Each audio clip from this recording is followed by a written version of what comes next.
A beautiful sight. We're having some fun tonight, for it's Wednesday. You know what that means? We are gathered here a week before Christmas Eve to engage in a Dynamite Collision Holiday Pass 3-hour special for professional wrestling. And welcome in, everybody, to our coverage here at the Super Reliable Studios. Hello, everybody. Noah Foster here, of course, the simple man of the simple brand, forever great of all things professional wrestling. Damn it, the voice of the SRS. Hope you enjoy our coverage tonight. Please like, subscribe, comment, and tell a friend. Want to dictate the conversation? Super chat or PayPal the passions. It is truly as simple as that. But I am never alone, and I hope to bring you cheer as well as this fine fellow who will bring you a lot of holly jolly joy. As the regular wrestling JJ Williams joins me again tonight on the call. For we are simply renegades. But that being said, hope you all enjoy. And again, we are butting in for 3 hours. You can watch some of us via HBO Max or TBS. We're actually going to change things tonight and use TBS tonight. So instead of just simply saying television, we're actually going to be able to keep you up to speed with the picture-in-picture. So it should be a lot of fun. We got multiple matches for the Continental Classic. We got $1 million, 750,000 pounds, okay, on the line in trios action. Women, eight women all-star tag team action. And of course, we're going to hit hard and see something wicked as we have Jamie Hayter versus Isla Dawn. We come from across the pond in Manchester, England, before we return to the States next week for Christmas, AEW Dynamite 34th Street, where a ring might be in play. JJ, good to see you. How you feeling about tonight, my friend? I'm feeling good. We're going right into this shit. Yep. Well, John Moxley starting things up against Roderick Strong as the curtain jerker. Well, let's go ahead and get right into things then. And again, thank you all for tuning in. So let's get right into it as the Continental Classic begins in the Blue League tonight. Roderick Strong and John Moxley. And again, I'm always in the Christmas spirit. It's my favorite time of the year for most aspects. You'll learn more about that later, considering what's happening this weekend. Bah humbug. Shout out to Safet. That being said, Roderick Strong and John Moxley, of course, no strangers to each other. Last time these two faced each other was a count-out win for Roderick Strong, and many people say Roderick Strong was just a substitute for Kyle O'Reilly due to the injuries he suffered at the hands of John Moxley after Full Gear. That's a fair point. I mean, this is another one of those, we talked about it a little bit last week, where on paper, this should be an easy victory for Mox, because Roddy, when it comes to the hierarchy of AEW, Roderick Strong is not on Mox's level. No. But last week I said that and put my foot in my mouth, and we had a huge upset. So who's to say that Roddy can't do the unthinkable here and pick up a victory here? And again, JJ, we also got to consider these are one-on-one pure contests. There's 10,000 plus people there. Again, there are no Death Riders. There are no outsiders. For those that don't know, this is the Continental Classic, the annual round tournament of AEW for the third time. Each match is 20 minutes long, 3 points for a win, 1 point for a draw, and everyone is banned from ringside. If anyone gets involved, they are fired, basically, banned from AEW. As John Moxley and Roderick Strong, and shout out to Renee Paquette, our sports analyst on the call, they are part of the Blue League, and Roderick Strong is in must-win territory. Well, you might as well cause him to be eliminated, as John Moxley goes in this with 3 points so far. With only one match left after this, Roderick Strong is 0 across the entire block. As, of course, last week we saw Claudio Castagnoli and Kazuchika go to a 20-minute draw, the first draw of the entire Continental Classic. We'll talk more about the Gold League later as it progresses. Yeah, I mean, Roderick Strong could very easily play interrupter here. He could play spoiler. You look at the people he's got left. He's got Dorada. He's got Claudio. He's got Mox here. And being the only person that has no points, you know that's got to be renting some space in Roddy's head.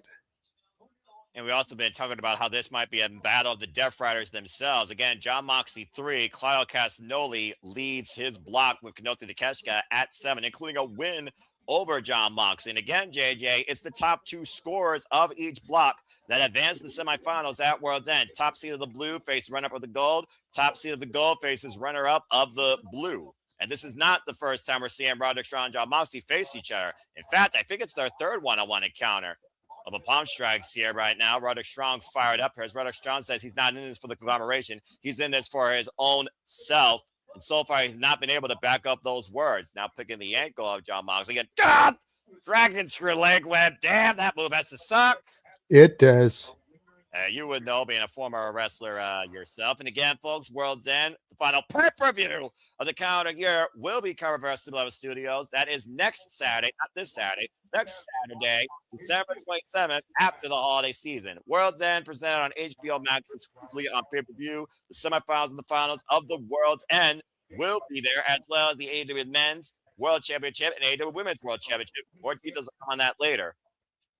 And talk about the damage done with Roderick Strong's mentality. How about the physical damage done to John Moxley of all the wars we've been seeing as of late, especially with that leg? We saw Konosuke Takeshita exploit that left leg heavily during their match as the Alpha Guys' first win over the record-setting four-time AEW Men's World Champion.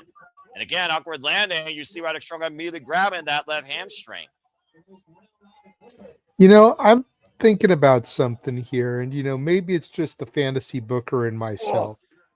Go for but it. Perhaps one of the stories that's going to come out of this tournament going into 2026 is you brought up the point that Roderick Strong is trying to do this for himself. As of yet, he's not committed to the conglomeration. Roddy has been refusing to conglomerate. Exactly.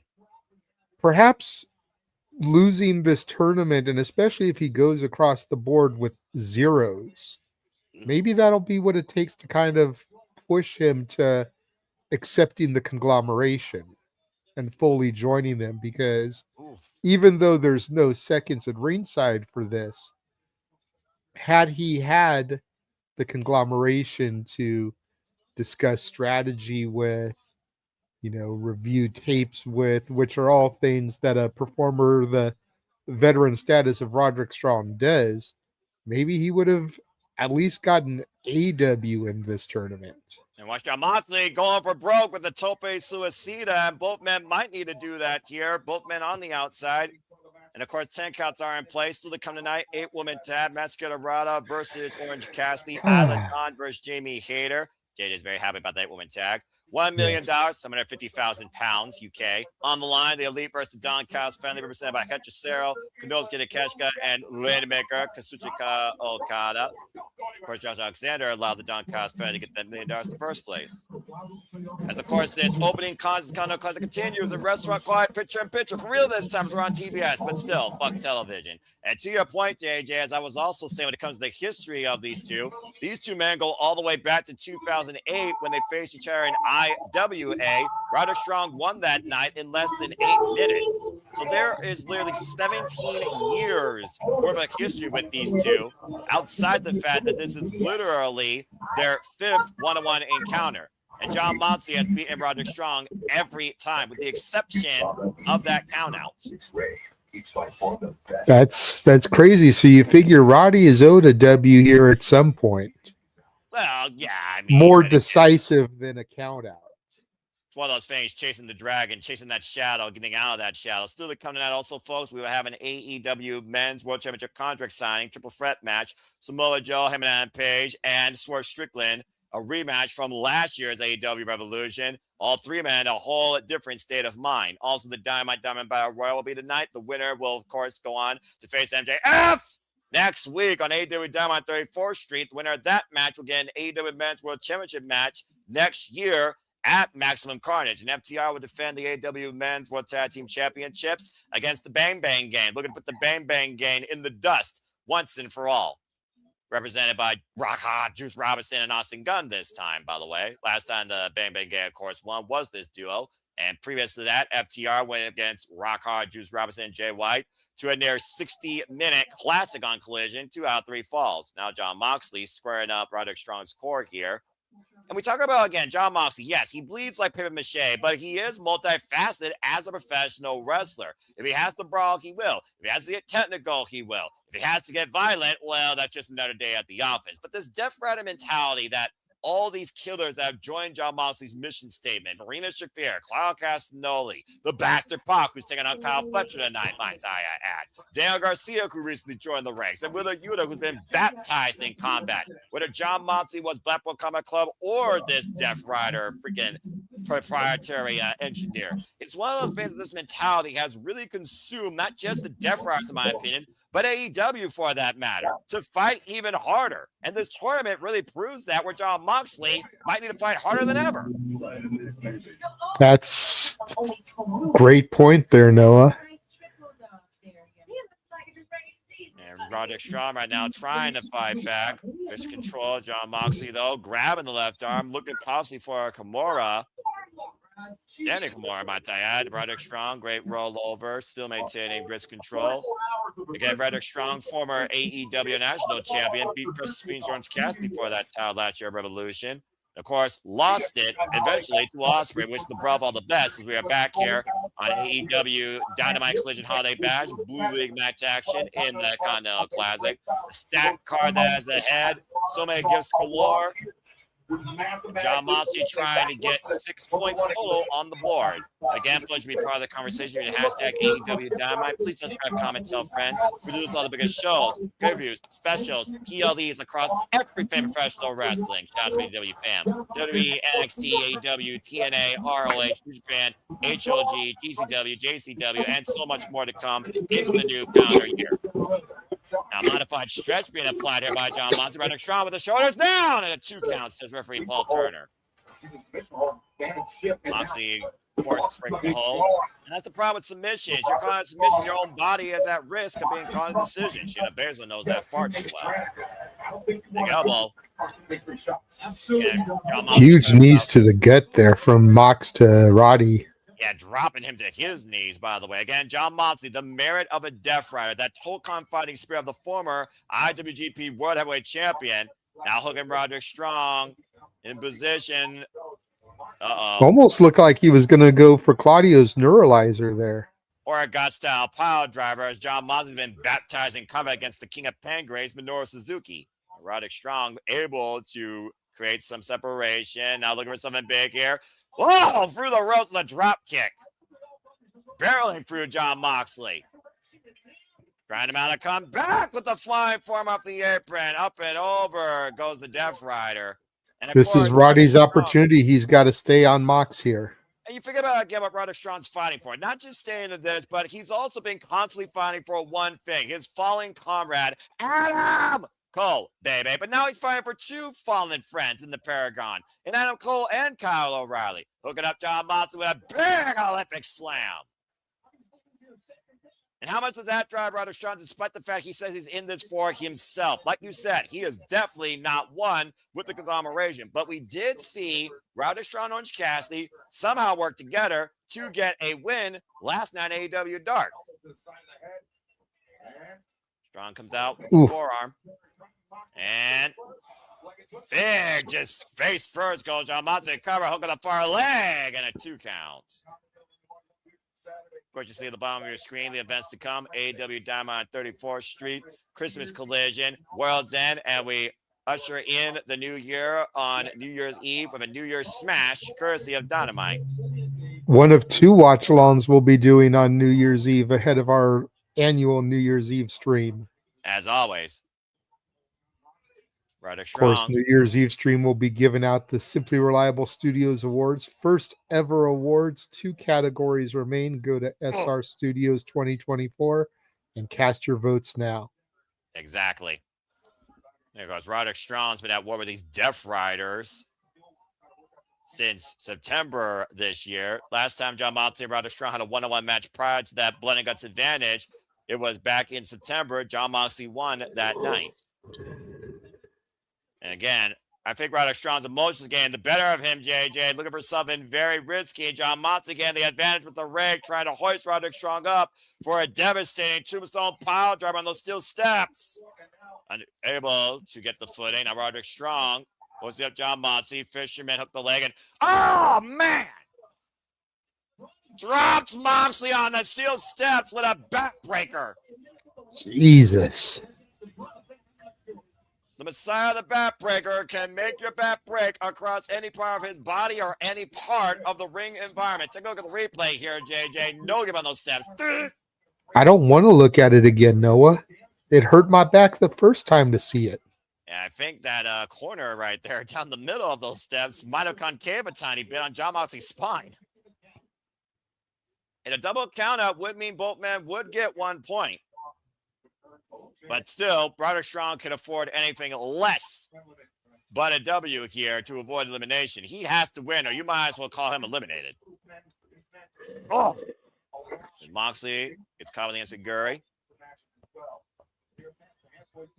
Raking the back. I'm about to say, turnabout's fair play. It's the way that John Moxley tried to get the better of Roderick Strong for that attempted pile driver. And now John Moxley set for the ride with the superplex.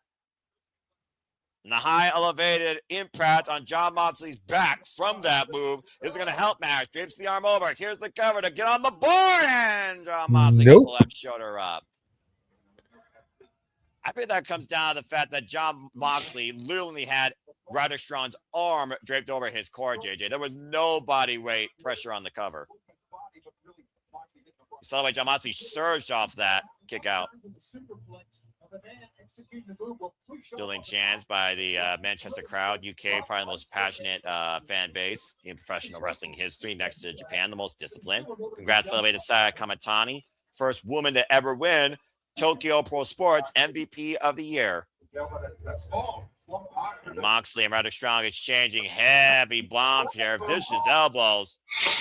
Oh, God! And wiped out with a lariat. Turn Roderick Strong inside out. Looking for the paradigm shift. Get to the midside of Roderick Strong counter. Double underhook. Tiger driver. And now chin in position to cover. Now holding both legs. Possibly looking for the stronghold. John Moxley traps the head, though. Inside cradle, and forces Roderick Strong to relinquish. Yes, pressure, kicked off. John Moxley. Oh, man! Intercepted the drop kick out of nowhere with a cutter. Back press, look at the near leg kick out 2.5. Finishes a finish him by John Moxley with great resistance with Roderick Strong. Tombstone pile driver, though. That's got to be it. Covered. Dip hook at the front line. Somehow Roderick Strong kicks out again. You see right now, Roderick Strong trapped in the clutches of John Moxley, who might be looking for that bulldog choke, rear naked hold. Sleeper hold applied. This guy keeps speaking to Paul Turner. If he goes out here, he might as well kiss his chance in this tournament goodbye. Again, you see the way that the Bay's Grapevine nowhere to go for the Messiah, the backbreaker here, JJ, completely at the mercy of John Moxley, who will show none, trying to reverse the body pressure, rolling himself into the ropes to force the break on the hold. Very smart, very smart. Aaron G in the chat as always. Appreciate his following. Appreciate you, bro. But considering both men right now are in do or die territory, and Roderick Strong might as well be on life support in this tournament, I'm not surprised these two are going at it as hard as they are. The Continental Classic pushes you to fight harder than you have in a long time. Jumping knee strike, and that's what Moxley covered by Roderick Strong gets a kick out 2.5. Roderick Strong again refusing to be denied, trying to turn John Moxley over into the stronghold, and I think he's got it. Moxley in trouble here, full Boston crowd applied.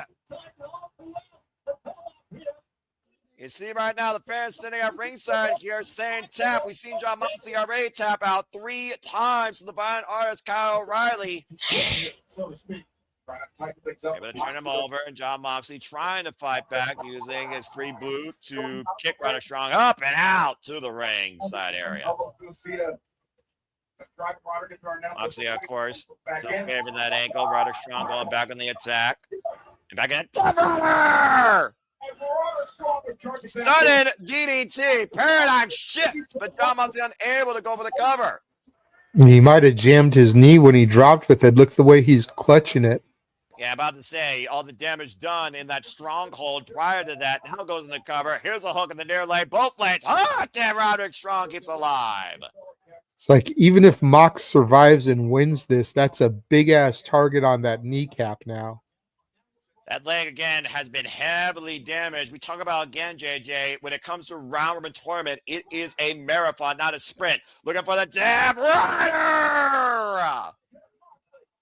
And he got it, connects, sits in the cover, hook on both legs, and Jon Moxley goes to 6.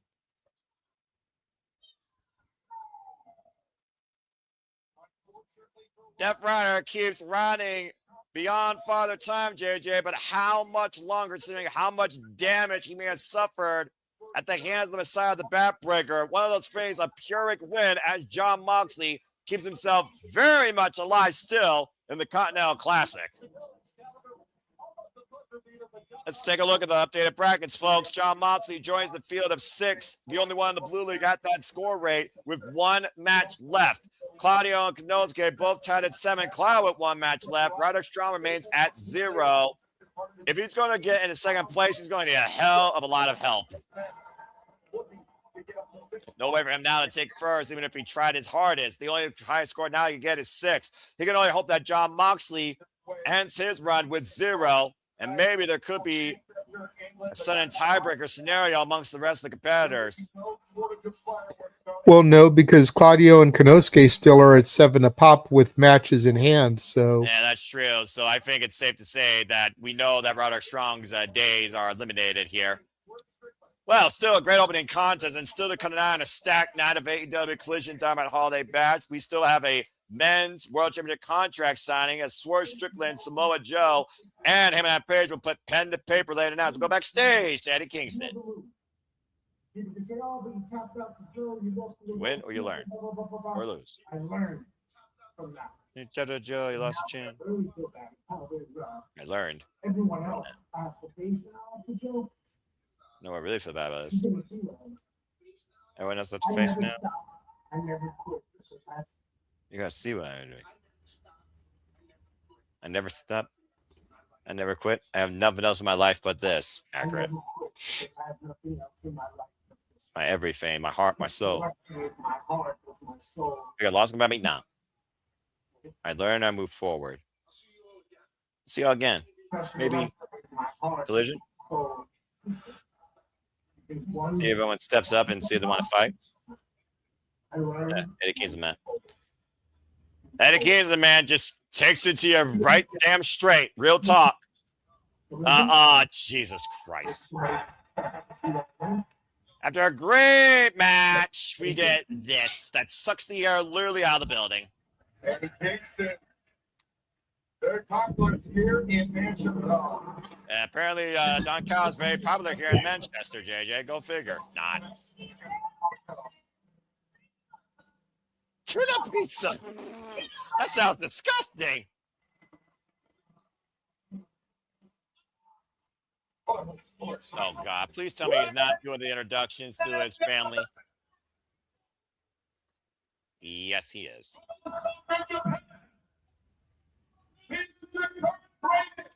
I'm surprised he didn't screw up his name. And of course, Konosuke Takeshita is looking to not only win the Continental Classic, JJ, but beat the Rainmaker, Kazuchika Okada, in the process. We've seen Okada and Konosuke button heads since the Rainmaker joined the Don Callis family. As the Alpha, our current reigning defending IWGP World Champion, after this has to head over to Tokyo Dome January 4th to defend that title against Yota Tsuji in the semi-main event.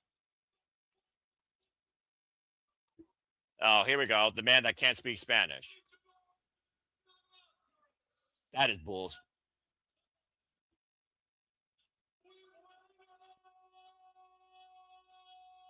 This guy's worse than Ricardo Rodriguez. I said what I said.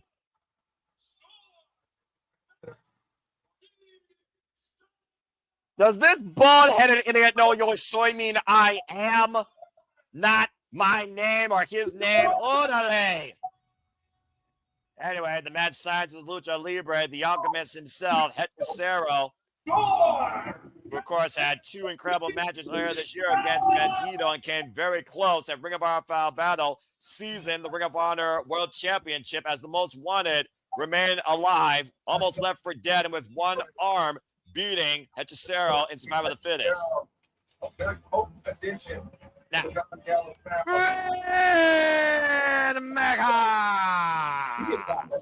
this is one thing that I don't need Don Callis ever interrupting. Each.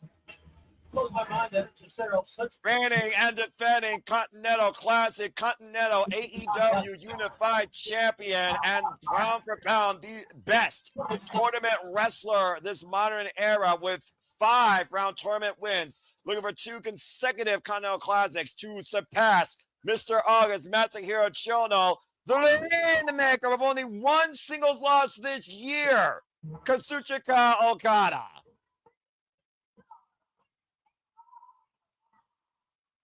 And to tell the tape here, JJ, is not the money involved. It is the ever-going rivalry of Konosuke Takeshita and Kazuchika Okada proving who is better of them.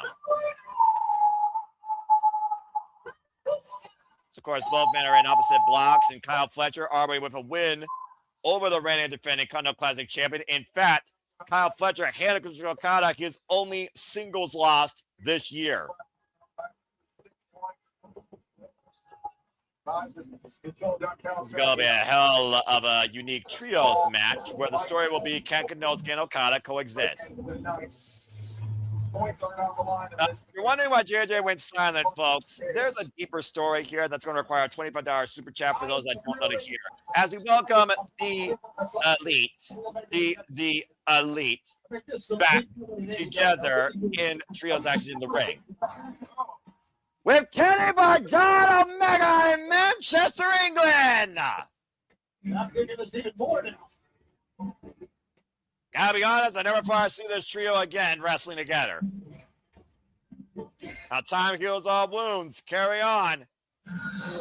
Nick and Matt Jackson, who turned down $1 million for friendship, reunites with a longtime friend and foe in the best bout machine, Kenny Omega, against a common goal, upsetting Don Callis and defeating the Don Callis family. The money at this point is just an accessory. And of course, Okada feels very betrayed after he and the Young Bucks went together last year to try and change the world and eliminate Okada in the process. Let's go, Don Callis family. Of course, Kenny Omega. All right, JJ, I'll leave you with that. Of course, Kenny Omega will do anything he can to get the better of Don Callis. Ever since Don Callis screwdrivered him in the head and used his greatest rival against him at All In Texas. Not to mention, used Josh Alexander to hurt his golden lover, Kota Ibushi, who is out indefinitely. We wish Kota Ibushi all the best in his recovery. Let's see if the Young Bucks, of course, get paid or if payback is brought forward here as Kazuchika Okada and Kenny Omega might renew hostilities. Again, folks, this is a $1 million, 750,000 pounds UK trios match at the forefront. The Elite and the Don Callis family trios action bell rings. We are underway. Rick Knox, the official, of course. I mean, you can't be surprised by that. I'm just saying. It's more collusion than Nick Patrick roughing an NWO match. You know, I will give this to Rick Knox. At least he knows how to use his arm to count. Anyway, that's a whole different conversation for next. I don't know about that. I don't know, man. Hey, come on now. Rick Knox knows how to use his forearm count. How about tie up here? And he proved he's not in the Young Bucks' pocket when the Young Bucks tried to pay him off for a decision. And he said, nope. The side headlock being applied here. I will say, I think Aubrey has a little bit more going for her referee-wise than Rick Knox does. Well, I definitely agree with that 100%. Oh, big boot by Konosuke rocking Kenny Omega. Of course, last of these two at one-on-one was back at Revolution when Omega won the International Championship from Konosuke.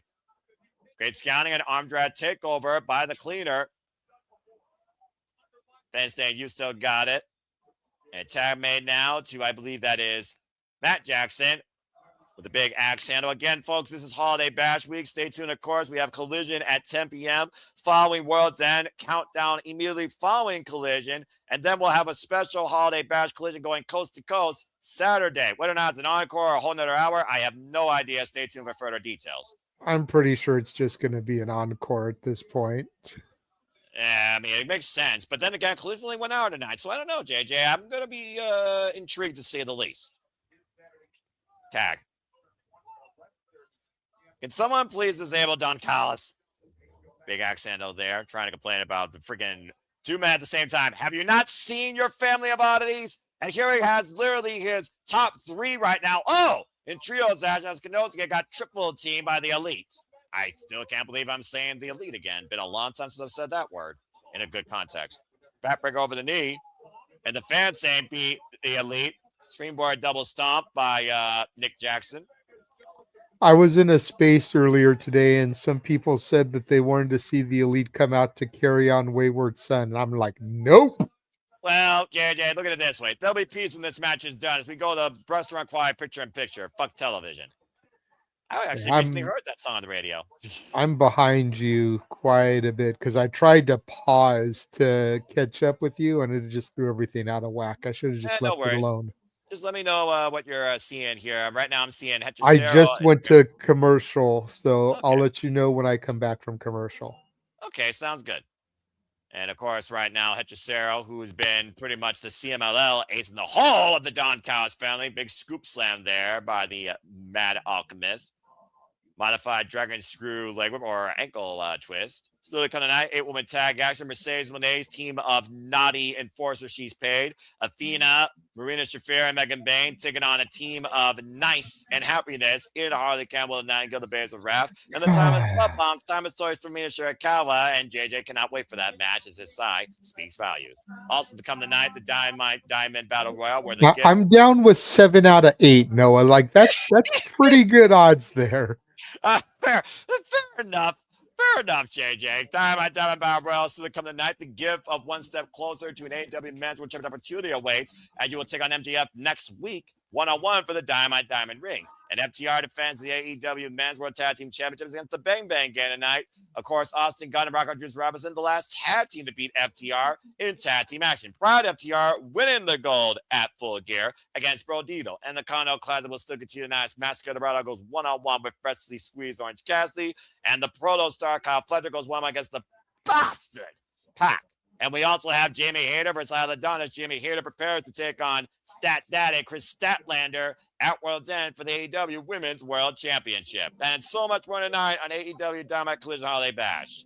And Hechicero right now twisted the ankle of Nick Jackson. Hechicero is one of those type of luchadors that definitely recreates the book on luchadors, considering he's not a high flyer. He is a mat-based body manipulator. And I love that. Big up kick. Oh. Well, he's also a little bit more of a husky individual, so. It's true, actually. I didn't think about that. You don't see many heavy. You know, that's a thing, honestly. You don't see many heavily bodied, lean built luchadors like Hechicero, for example, anymore in Lucha Libre. Kind of interesting when you think about it. God damn it, Safet.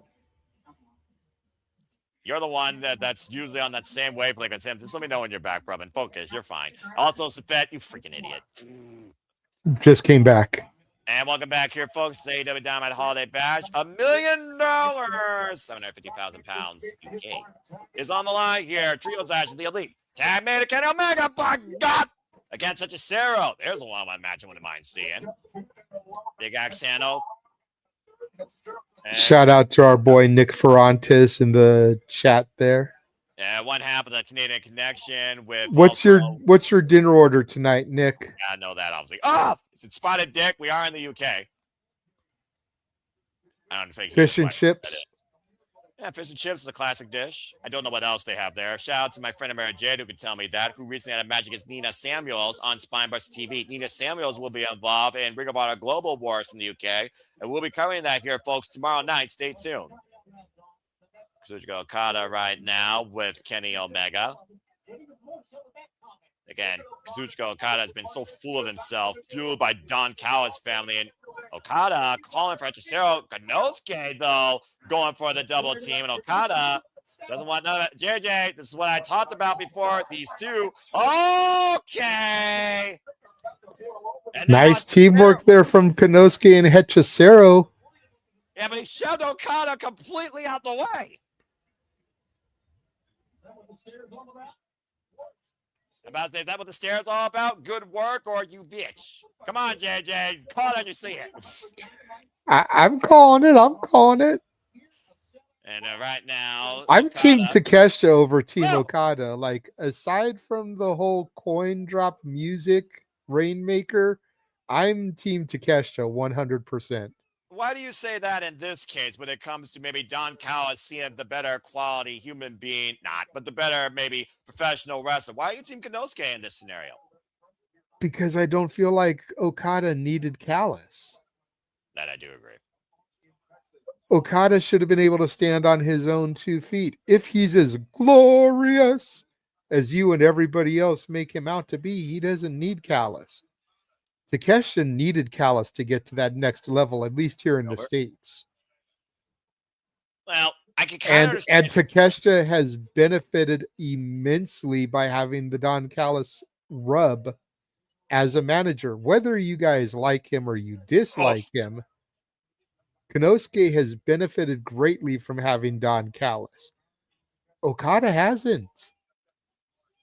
I can kind of see your point, but then again, thanks to Don Callis' influence, we saw it all in. Okada was finally able to beat arguably his greatest rival, Kenny Omega, winning the Unified That's great, Championship. but if you think about it, like most of Okada's accolades came without Don Callis. True, they came with Gato, but Gato's in New Japan Pro Wrestling, and that's a whole different conversation. I'm just talking about here in AEW. Like, he won the Continental Classic last year without Don Callis. That's a fair point. Became Continental Champion without Don Callis.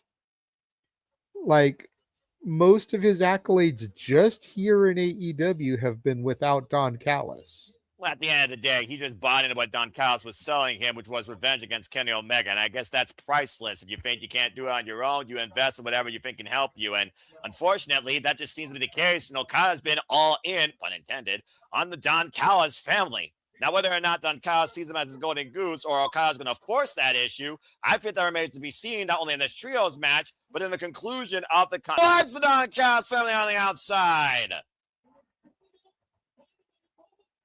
Great trios offense here by the Elite, working on all cylinders here, and let's call it what it is, an Elite reunion. The last time we saw the Young Bucks and Kenny Omega together was during the AEW World Trios Tournament, which, of course, you saw Game 7 of when they became the champions. Yes, sir. Good. And I was rooting for the Death Triangle the entire time. I wonder why. The hammerlock swing by Hechicero to Matt Jackson. The back breaker over the knee.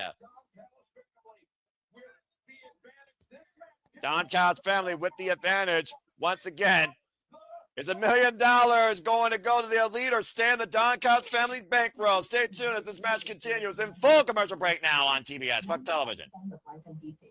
Anyway, but it's just one of those things right now. I look at it like this. Kazuchika Okada has everything, and it'll also be at the risk of losing pretty much what makes him that mystique of being the best professional wrestler. Especially Konosuke upsets him. Let alone, Okada is, by the way, folks, main eventing the Tokyo Dome next month, January 4th, against Hiroshi Tanahashi in his final match.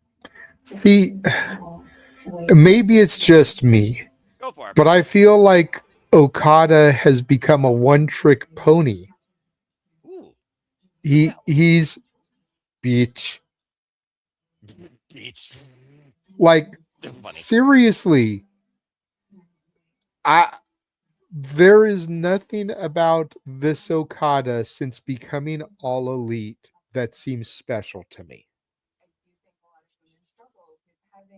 Maybe that's what Okada wanted, honestly. You think about how hard he worked in New Japan. Work smarter, not harder. Work dirtier. James Hebert, shout out to James, by the way, follow him to Hebert95, has called Okada the best worker since Ric Flair. Now he's literally following Ric Flair's example. Instead of holding 16 world championships, he holds 1. And he's only had 1 defeat this year. That's got to be for someone considering how many matches he's actually had this year, too. It's not like he's been a part-timer Brock Lesnar schedule. And come December 27th, he'll have 2 losses. Because I still say the finals is going to be Okada Takeshita. You're really pulling for that. You're really pulling for that. Yep. Well, Takeshita. And Takeshita's got to take him out. I'm sorry. He's got to take Old Yeller out behind the barn and put him out of his misery. But what does it mean by some miracle if we do get Okada versus Takeshita and Okada wins 2 consecutive Continental Classics in a row and beats the IWGP World Heavyweight Champion ahead of Wrestle Kingdom? I'm just saying, I feel like that kills all of Takeshita's momentum. Yeah, I'd say Takeshita literally look at it this way, and again, maybe it's just my fantasy booker mentality.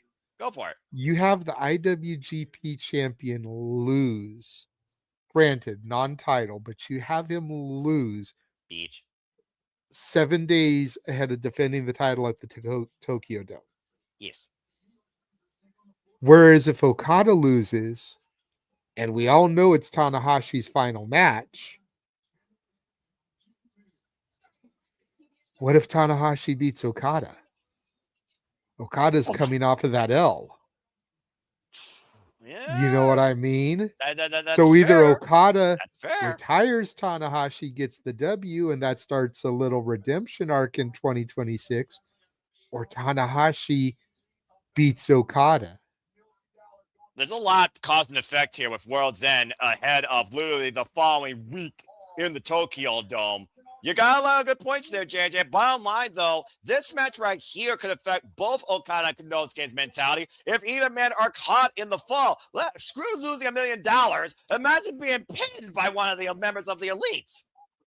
Let alone Kenny Omega, who shared wins and losses with both these men. Hell, the last time Konosuke went one-on-one with freaking Omega, Omega won. The last time Omega went one-on-one with Okada, Okada won. Are you seeing the action? Because on mine it froze. Like it still has Hulu on Disney Plus. Yeah, I'm seeing the action right now as I'm seeing Okada run into the corner. I'm getting a buffering thing. Yeah, it's probably a buffering thing on your visa, but that's all right. It's not like one of the most critical matches here. We're all good. Just let me know when Okada charges in, boots to Okada's face. Okada charges back in, Jackson up and over. Nice neck breaker onto Takeshita on the outside. There you go. How are we? I see right now Matt with the Kaza Dora Bulldog to Okada. Let me know when you see that. So pretty much a few seconds. Good grief. And of course, right now Okada trying to mount a comeback. And Bulldog. There we go. Now we're basically perfectly in sync. As we got Matt Jackson at a critical moment here to make a tag. Okada also very close to his corner looking to make a tag. Referee this contest knocks down a standing 10 count here. And speaking of making a tag coming in to turn this into a true trios, we've got Nick Ferrantes. Good to see Nick Ferrantes as well. Welcome to the booth, my friend. We'll see what analysis you bring versus Inquirers. And again, we are right now dealing with $1 million on the line between the Elite and the Don Callis family. Double team by Konosuke and Okada. Meeting of the minds thanks to Nick Jackson. Open palm strike. Great agility. Back kick to Konosuke. Escalera to the top rope. 2 for 1 by Nick Jackson. So Nick Jackson was always somebody I thought that could have been better as a singles competitor. He had that shine a couple of times. Go ahead, Nick. You guys are talking about Okada, so I was thinking. As you do, Kazadora. Oh man, face first goes Konosuke. We know that the unified title was brought in to unify 2 championships. What if cover 2 and kick just before the finals of the Continental Classic, Takeshita gets so pissed and irate that he puts the IWGP World Championship on the line as well. So you'd have a Takeshita Okada final for not only the Continental Championship, but also the IWGP Championship. Okada wins. He becomes, again, the IWGP. He wins that match. Hammerlock swing. They beat down Takeshita to the point where he's out for a couple weeks. And then he gets his revenge at Revolution. I feel like Takeshita winning the IWGP World Championship at the time he did, with the fact that Tanahashi's retiring at New Japan, it has to all mean something. Well, as far as Konosuke Takeshita is concerned, he's trying to literally unify the world of pro wrestling as the strongest form amongst any form of sports and entertainment and be the strongest example of it.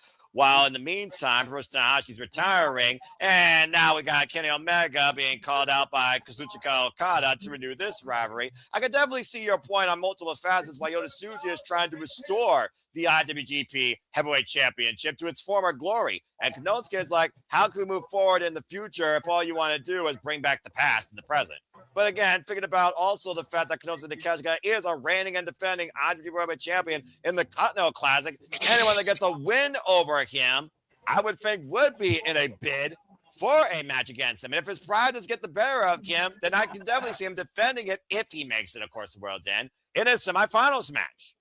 JJ's point makes valid sense because if you're, I feel like you're not going to have Tanahashi lose his retirement, right? The jury is out. All I know is this: Hiroshi Tanahashi's retirement match will be against the Rainmaker Kazuchika Okada. That is his last match in his illustrious career. There will be a closing ceremony afterwards celebrating the ace of New Japan, as Okada and Tanahashi will main event. And of course, wait for that. I was looking for that drop kick. And now Omega looking to hoist Okada proudly for that one-wing angel. The fact that you're retiring, keyword, retiring, does not mean you go out in a blaze of glory. A wise man once said, when you are retiring, you go up looking at the lights. Now, John Cena didn't do that. He smiled and lightly tapped out, but the jury is out whether or not he chose to do that, or whether or not that was planned. Again, I don't work for WWE or any company, but I do know this. I think I'm more excited to see the conclusion of Tanahashi's Thunder Bomb. No pin, JJ, shut up. Bang, V-trigger. But that's what I mean. Like, I feel like Tanahashi, he'll win that match. So you're going to have Okada lose.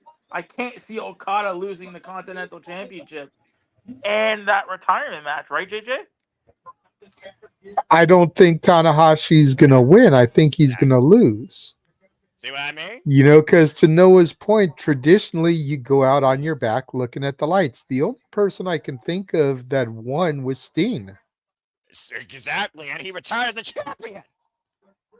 And right now, Nick Jackson. And that's a rare instance because, to be fair, most people don't know when they're going to have their final match. Yeah, alone have control over it before their body gives out on them.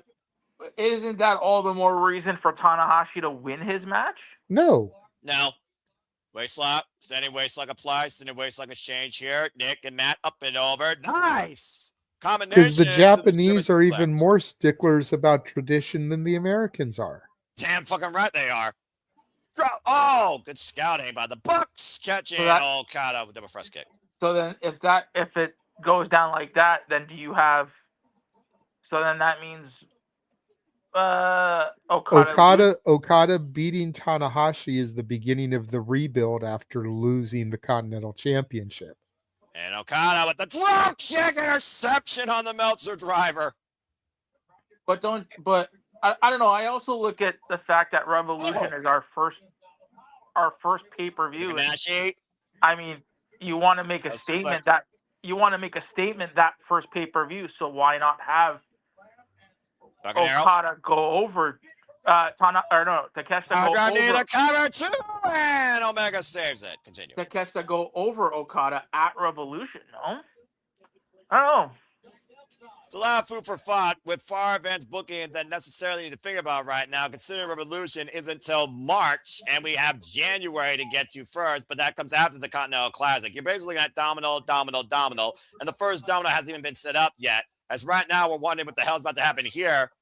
And again... Damn, Domino's Pizza sounds good right now. Damn you for saying domino, Noah. Yum.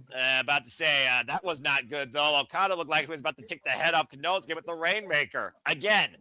Super Just kick. no Nick Gage pizza cutter spots. No, please. Well, I don't smell that. I smell Mad Nick Jackson right now, taking advantage of Konosuke and Okada's refusal to work together. And tapping Kenny Omega. What's the most famous pizza chain in Canada, Nick, while you got a moment to talk about food while Omega trying to power Konosuke up and over? We got, our pizza joints, we got Domino's. You guys don't have pizza. Little Caesars. Oh, Snapdragon. We have Little Caesars. We've got Little Caesars. The little guy that says no, that. But we have a chain called Pizza Pizza. Oh, okay. Snap right. We got a chain called Pizza Nova. Yeah, I'm not familiar with that. Yeah, these are some like Canadian. The only thing we don't have here, I don't think we have Papa John's. Really? Yeah, I don't know. I don't think I've ever seen a Papa John's in Toronto. Oh! Triple super kick. Pizza Hut we have, and I know you guys have. I think your Pizza Hut is better than our Pizza Hut. Really? That says something, considering how much down that restaurant's gone, considering now it's used by DoorDash drivers. But Pizza Hut's still pretty damn good. I mean, I'm not going to lie. Pizza Hut and Marco. Is Kenny going to get the one-winged angel on this big mucker feather? It looks like he might get an assist. That's exactly what it is. Wow. Uno, dos, tres. The Elite are $1 million richer. Give the man their money and screw you, Don Callis family. It's like, give me my money. Sorry, Giovanni. Give me my money. I really hope we hear Wayward Son. It'd be a real shame if we don't. No. We need to. This is a different type of Elite. This isn't about a trios title redemption arc story. This is about Kenny Omega and the Young Bucks putting away the past, even if it's for one night only. That was also a heelish Elite that were basically mocking CM Punk by using that song. Wayward Son was a heelish Elite, really? It depends on the context. Here's a context for you that matters more. Konosuke and Okada are seeing eye to eye when it comes to destroying the Elite after dropping to Kenny Omega with a Rainmaker. And Don Callis with the money again, Raging Fire Rainmaker. And right now, Okada and Konosuke are literally bidding each other who could beat up the Elite worse. Uh-oh, here we go again. Another Rainmaker, another Raging Fire. Okay, that's a little overkill. I don't think so. I'm actually enjoying this. Of course you are. I wish these two could legitimately get on the same page because it would be a fucking kick-ass tag team. And that's what Don Callis wants. But clearly, Okada and Konosuke don't want nothing to do with each other. Kenny Omega now with the... Is that a broom? Yeah. A cleaner trying to clean house here. Or a squeegee. Either way, that's used for cleaning. The cleaner wiping away the Don Callis family. So no, I think it's one of those curling brushes. No. No, wait. They do have flat brooms there. That is a broom or a mop. It's definitely something for cleaning. Either way, you can call it the Don Callis family getting wiped clean of $1 million. Coming up next, men's AEW World Championship contract signing, triple threat, Swerve Strickland, Heyman and Samoa Joe put pen to paper and a lot of words to Mike when we come back to AEW Holiday Bash Dynamite. Congratulations to Kenny Omega and Matt Nick Jackson. $1 million, Richard. We go to full commercial break. Fuck television. We got 3 hours tonight and then an hour on Saturday. That's what I'm thinking. I'm thinking that's an extra hour. I can't imagine I'm doing only 1 hour encore. That's stupid. So fucking spoilers, man. Why? Don't reveal anything. No. I'm not. Drop you off this call personally. No. I'm not. I'm just saying, fuck spoilers. That's why I was wondering. I'm like, no. I'm not. I'm wondering. Is it? I guess 3 hours tonight and an hour on Saturday. I don't know, Nick. I think it's just replaying the hour. That's what I think it's just an encore presentation on Saturday. Yeah, because Saturday is when people normally tune into Collision, so they're just rerunning the hour then, I think. I truly, it just seems redundant. I get it. It's probably like UK time, for example, because the fact it's so early, but I don't know. It just seems stupid in my opinion. That's just my thing. Anyway, and of course, to Fed's point, like I said, we talk about a lot of Wrestle Kingdom. Just speed. Wrestle Kingdom 20, we are coming at Level Studios. Ash and I will lead a panel for Simply Predicting exclusively for Wrestle Kingdom 20 in an exclusive Simply Predicting exhibition. All are welcome to attend, enjoy, and participate, as I do that every year because that's my first professional wrestling show of the year. Damn it. Main event has been made official. It will be Rainmaker Kazuchika Okada taking on Hiroshi Tanahashi in his final match. The semi-main event will be Yota Tsuji challenging Konosuke Takeshita for the IWGP World Heavyweight Championship and IWGP Global Heavyweight Championship. Winner takes all. And you all can go watch the full, and y'all can go read more on the full card via njpw1972.com. I highly encourage you to do so if you do want to learn more about Wrestle Kingdom 20 as we bid farewell to the era of the Ace and see who leads the new era, whether it's the Alpha or the Gene Blast. Stay tuned. So Noah, if they unify the global championship and the IWGP World Heavyweight Championship, what then becomes their mid card title? I really don't think they're going to unify it again. I think that even Konosuke says, if I win, yes, it might be extra work, but that's how much I'm willing to prove how strong I am. I'm willing to defend both. I can't imagine them unifying both because this is the exact reason why the Global Heavyweight Championship was born out of John Moxley's U.S. and Will Ospreay's UK titles. Let's forget, thanks to David Finlay. They know they fucked up when they got rid of the IWGP Continental Championship. All right, they don't need to merge the titles, but in Joe Suji's mind, the IWGP Heavyweight Championship needs to be restored. So I don't see it being unified. I see us turning back the clock to New Japan Pro Wrestling olden times as we go back inside here tonight to Dynamite. I gotta say, I love that you still use the Continental gimmick. Matter to me, damn it! Anyway, Tori Giovanni also matters to me too. Let's go down to Tori Giovanni in the ring.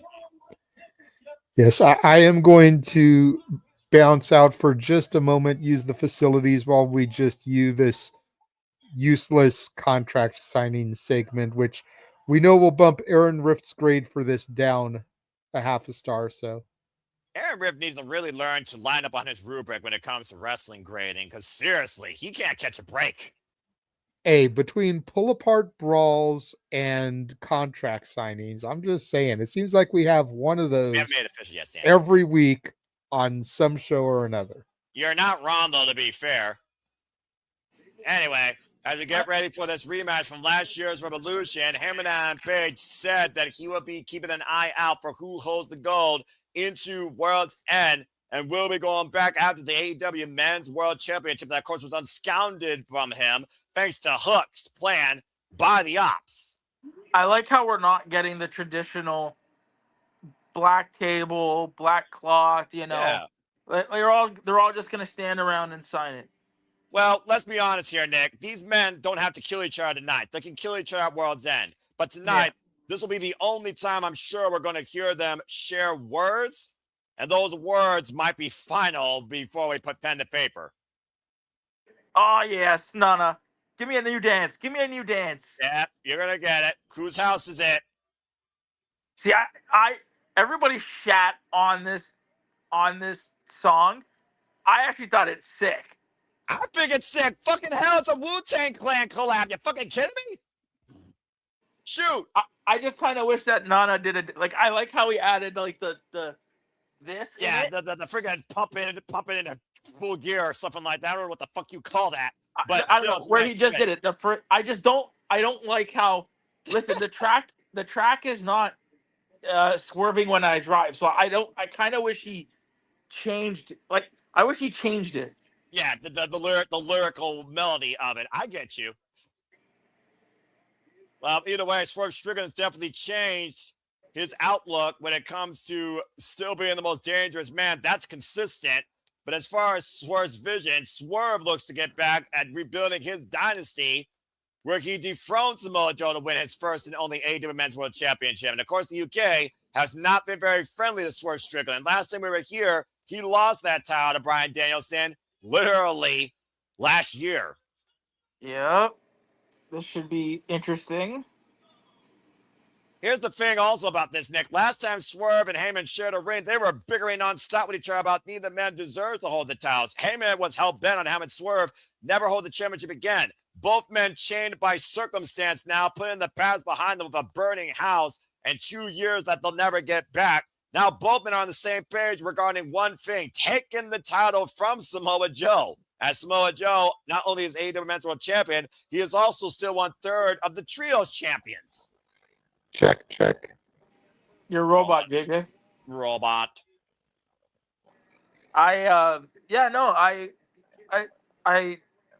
World's End should be good.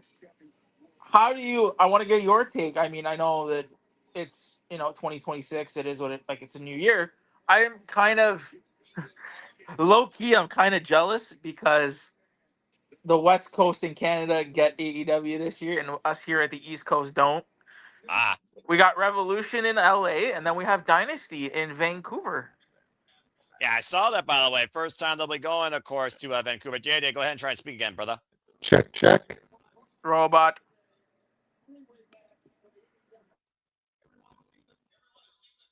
Everyone's seen a contract.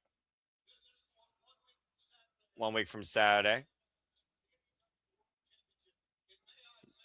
Match for the AEW Men's World Championship. It's a hell of a summit, though. Joe takes the mic. Is it just me, or does Joe look Joe looks rejuvenated? He looks like he's having fun. Yeah, it really does, because again, Joe said he forgot who he was when he was helping Hangman along the ways against the Death Riders, a means to an end. Now Joe is back in that prominent light. He is the AEW Men's World Champion.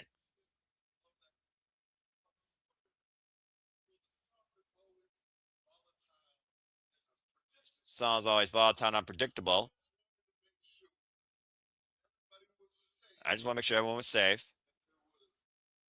And there was nothing out of fear to trigger somebody to do something stupid. Check. You're back. Okay. I won't waste any more. Yeah, you notice how Samoa Joe came out with Hook, who stared straight into Hangman. Hangman's undoing. Joe signs the contract. Whose house?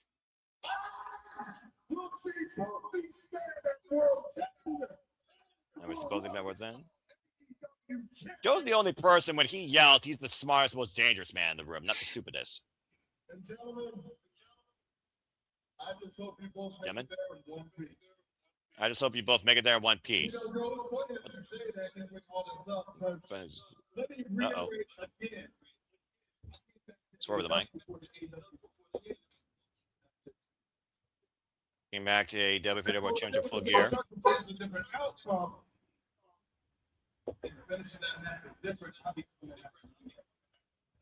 The finish that match with Jim, I'd be coming to you, Hangman. You know, and I know after everything we did, all that hell been through.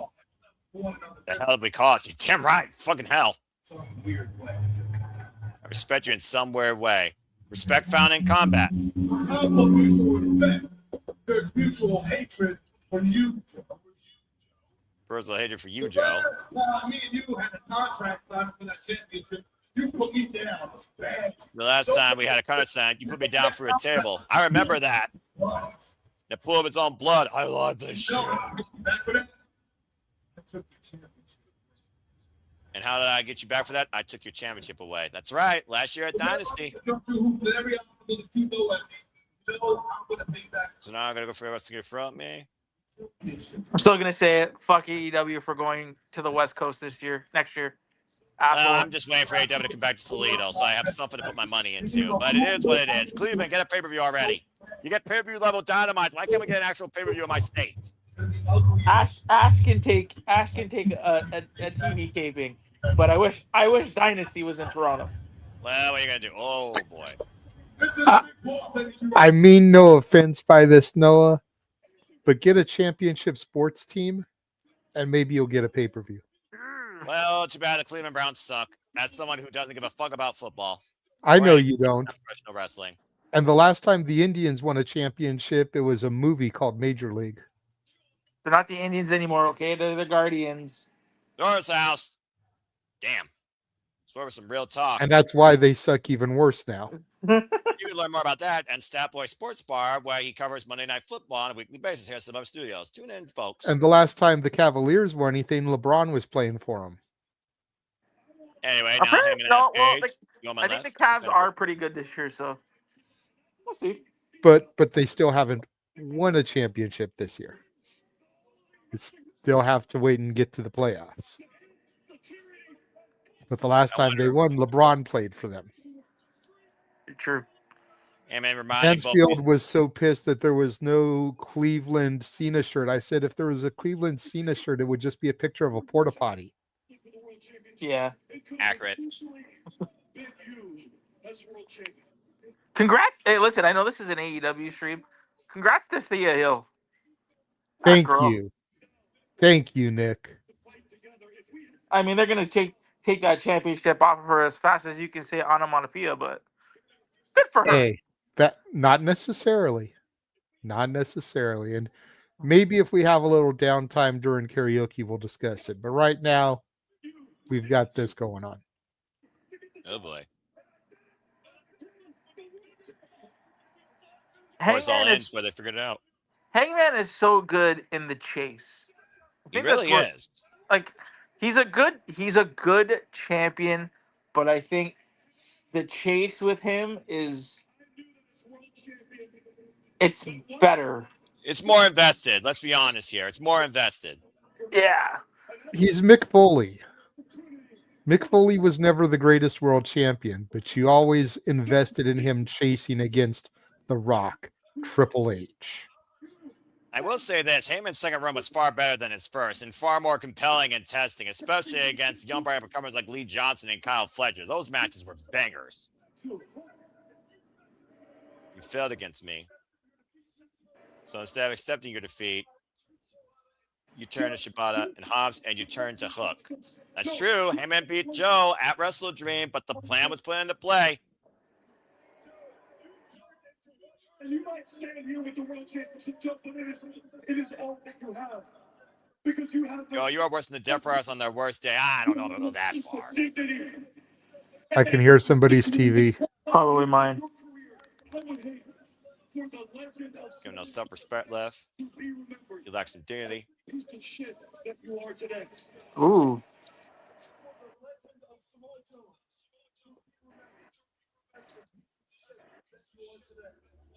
Damn. I would hate and try to clear for the Legends of Mojo to be remembered as the piece of shit you are today. Okay, Hangman. Realize it's 3-on-1. If anyone would know about that, since God Forsaken Town, there's the town heat, even in the UK. World champion. I knew I planned on defeating you. I plan on defending the championship against Darby Allin. Ooh, that would be cool. I plan to defend that championship against Will Ospreay. Yes, bruv! Will Ospreay get well soon? I really hope. I mean, it's that match at Double or Nothing is still probably my AEW match of the year. I think my match of the year. Remember, you were at show live, Nick. I wasn't. You know what? My match of the year wasn't even at that show. I think my match of the year is still Ospreay Fletcher in the steel cage. I mean, that still was also an epic classic. I think that's my, when the year is all said and done. I would say it across the ring for all it's worth. My AEW match of the year is still the Hollywood ending. I mean, that's a fair shout, too. Again, the glamour, Mariah May, and her greatest spotlight before she died. And that been Joe. It would be you have stepped to 2. I expect nothing less from you. Man, Heyman versus Swerve in this type of freaking mindset would hit so much differently. As you beat me, I would have accepted that defeat. And I would have handed that championship over to you. Wow. That's deep. But it's not that is not the world we live in. Hobbs is leaning up on the ropes like, can we get over with this fucking love fest? It's been a 3-way match. And I can't guarantee you who will leave. And I guarantee it will not be you. Well, triple threats again. Champion doesn't be involved in the decision.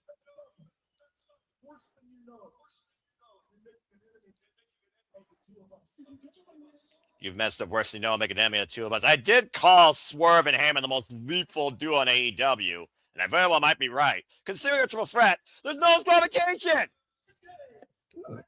Uh-oh. Lights out? Well, pen to paper, we're all set. AEW Men's World Championship triple threat. What just happened? My feet went out. Jesus. What the fuck happened? You're ahead of us, Nick. Hush. I know. I don't see anything. I just see a few lights in the audience. Oh my God! He back! Maxwell Jacob Friedman! Are we cashing in the chip to make it a fatal four-way? The devil is back! And this man has pinfall wins on all three of these individuals! They kept saying three-way. This is a three-way. This is a three-way. That's how it tipped you off. Remember, Maxwell Jacob Friedman has a guaranteed AEW Men's World Championship opportunity. All he has to do is call it, and he gets it 1 week later. Not to mention, the Dynamite ring could lead to another opportunity. If it's successful, he retains it next week on Dynamite. He looks, I don't know, something looks different about him. Remember what he said. He went to go find himself. He forgot who Maxwell Jacob Friedman was. The last time we saw this man, he was put through 10,000 tacks in the table by Mark Briscoe.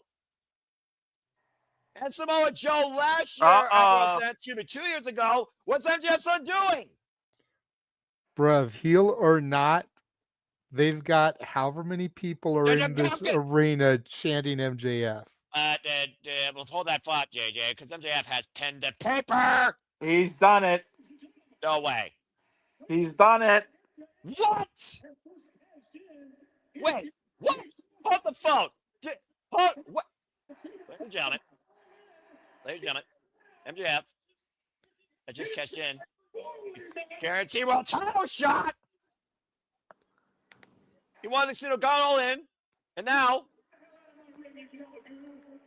it's not a fair four-way match. Can you tell? Okay, I want to sync with you guys. Tell me when he says tub of goo. What? Wait. Did he say tub of goo? I think so, but I think you were talking. The audience is chanting. Okay. Is he in the corner? Yes. Okay. Why would I really execute my contract? No, I have to face against 3 men instead of 1. Yeah, why wouldn't you do that? NC Biscuit. Oh, shit.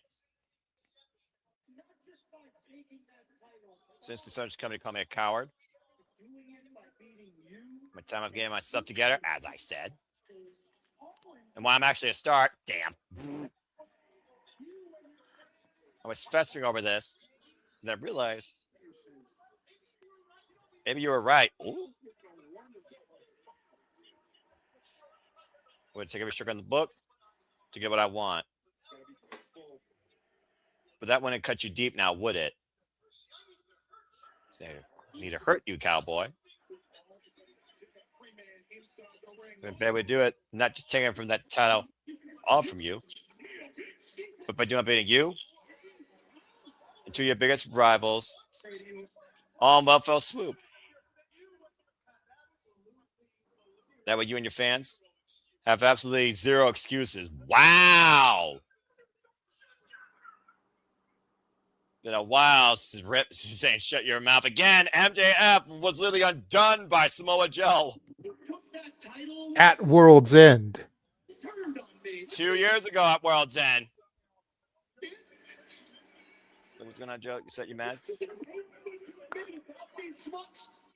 Super insolently. I do. See, when you took that time away from me, these people turned on me. Let's be honest. They did. I mean, yeah, in your hometown, I might add. What's painful about this, Bucks? Unfortunately, they get to dictate who goes as all-time great. And I don't want to go down as all-time great. I need to. You holded that Junie. You made these people question my ability. Mine. Well, guess what? Your luck has run out, Sloppy Joe. Oh, Jesus. You shouldn't say that. You shouldn't say that, Samoa Joe. Damn, first I got Domino's craving, now I'm craving a Sloppy Joe's. Damn it, JJ, you in the food mine. We got Nick here. He's the fucking Canadian king of food. I'm about to make you fall faster than your hairline. Look at me. World's End. Same place. Same place in my time reign. I and yours. Yes. Whoa. There's something. I don't know. I don't know what he did when he was gone. He looks different. That's what it's saying. The only one you need to be afraid of is me. You know what? Fire powers, man. You really remind me a lot of this Fire power famous shade. musician. You guys have a lot in common. You both call yourself Famous musician. You both rock. Both call us logos. Rock way too much baby oil, and you're both. You both rode baby oil. Dog shit rappers. God damn the puffy digs. Oh, that's right. Ooh. He did. God God! damn. Damn! Max is in. Like I said, dude, I don't know what happened while he was out, but this guy, he came back with fire.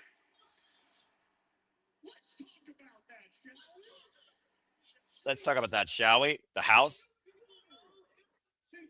You people know him as Swerve. Since I was 18 years old. Both grounded indies. Make a name for ourselves. I know you're Shane. Somebody's TV is Worked way my way too to loud. AEW. Is it? I don't know if it's mine. I have no idea. I'm trying to maneuver the volume here. It's all about the it's all speaker good. being picked up. Pretty sure it is yours, Nick. Probably. Maybe. Ooh. Take it easy. What? It's a perfectly good company, eh? Right. You run there, however. Not great. Not great. Ooh. God damn. Damn. Fuck me. You came up the street. You came knocking on my door. I let you in graciously. You have achieved some incredible stuff. By the way, I want to add, MJF and Swerve Strickland have never met each other yet in the ring in AEW. What's that? Headed for a whopping 126 days. For those that don't know, MJF is still the longest reigning AEW champion in this company's history. 406. But who's counting? Well, me, the statistician. But listen.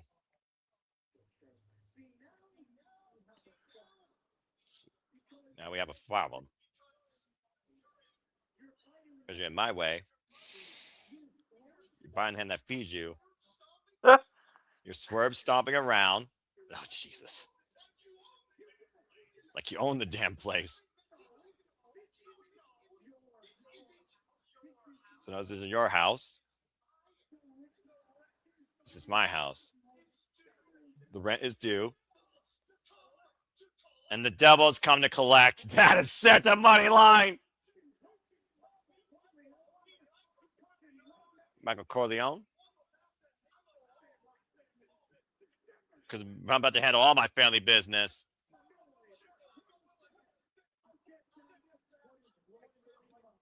World's End. I get back what's rightfully mine. The Triple B. My AEW World Championship. And I feel like he will. And stay tuned, folks, for the predicting on AEW World's End that same week. Friday nights and 30 p.m. Eastern Time. And do you all happen to know why? Oh, I know why. Because my name is Maxwell Jacob Friedman. Go ahead, JJ. And you know it. Oh, he back in rare form. Drop. Ladies and gentlemen, Maxwell Jacob Freeman is back in AEW and has cashed in his contract for World's End, turning, there's the graphic, the AEW World Championship in a fatal four-way match with wins. He's our scumbag. Oh, he's back. with his world ending at the hands of Samoa Joe, and he came in locked in AEW forever over the AEW Men's World title and facing Swerve Strickland for the first time ever. MJF can get the better of three of the greatest here in AEW in one night and get back his gold. As we go back to Steve on my belly. Okay, the only thing I want to change about this match is I want it to be elimination. I agree. That would be nice. That would be nice. Then they can do what they did back in the day and have Joe be the first one pinned. And it's like, you're getting a new champion. It's just a matter of who's it going to be.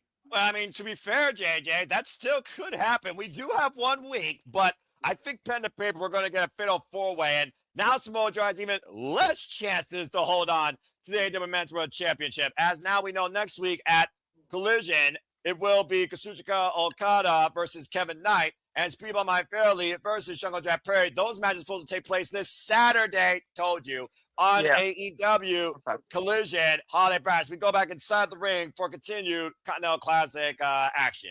But just first off, who gets a Or fuck is about this going to be that? Marina and it's going to be the women's match?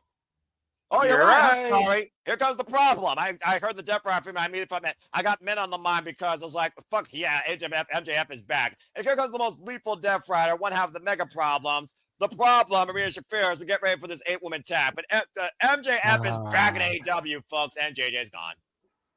I need a moment for the Mega Sis. All the hail to Megan Bayne, who recently came off a schedule in Stardom in the Goddess of Stardom Tag League alongside Mega Skyscraper partner Hanako.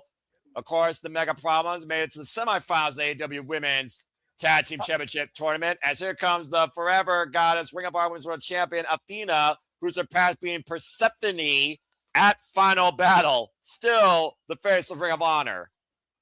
And last time she was here in the UK, she lost to Thomas Toy Storm via submission. Athena more than 1,000 days as Ring of Honor Women's World Champion. And here comes Mercedes Moné. All right, come on, Somebody guys. wake me up when Mercedes is done. Look, if you both want to go off screen because you can't show a little bit of dignity, then you're more than welcome to. One of us here is going to have a little bit of integrity. Hey, I am showing plenty of dignity and respect to 7 out of 8 women, okay? That being said, Mercedes Moné is still... And you know what? And if Aubrey is the referee, I will show respect to her. That makes 8 out of 9 women, okay? All right, fine. I'll give you I do not want to hear any bullshit when it comes to me having to deal with this. See you next Tuesday on my television screen. Well, you can deal with this woman tonight, Wednesday night, in black and white, as here comes Timeless Toy Storm Mina Shirakawa, the Timeless Love Bombs. Spy versus Spy. Mina Shirakawa and, of course, Timeless Toy Storm took on the inevitable inaugural AEW Women's World Tag Team Champions. Of course, in the base of rap, Harley, Cameron, and Willow Nightingale, who had a toast next week in celebration, interrupted by Ebenezer Scrooge's niece. And here comes the Babes of Wrath. Babes of Wrath. Babes of Wrath. Babes of Wrath. After defeating Toni, Stormy, and Shirakawa, and the Sisters of Sin, and Athena, and Mercedes Moné on their quest to seize the gold, and Harley Cameron winning her first championship in her young rising career.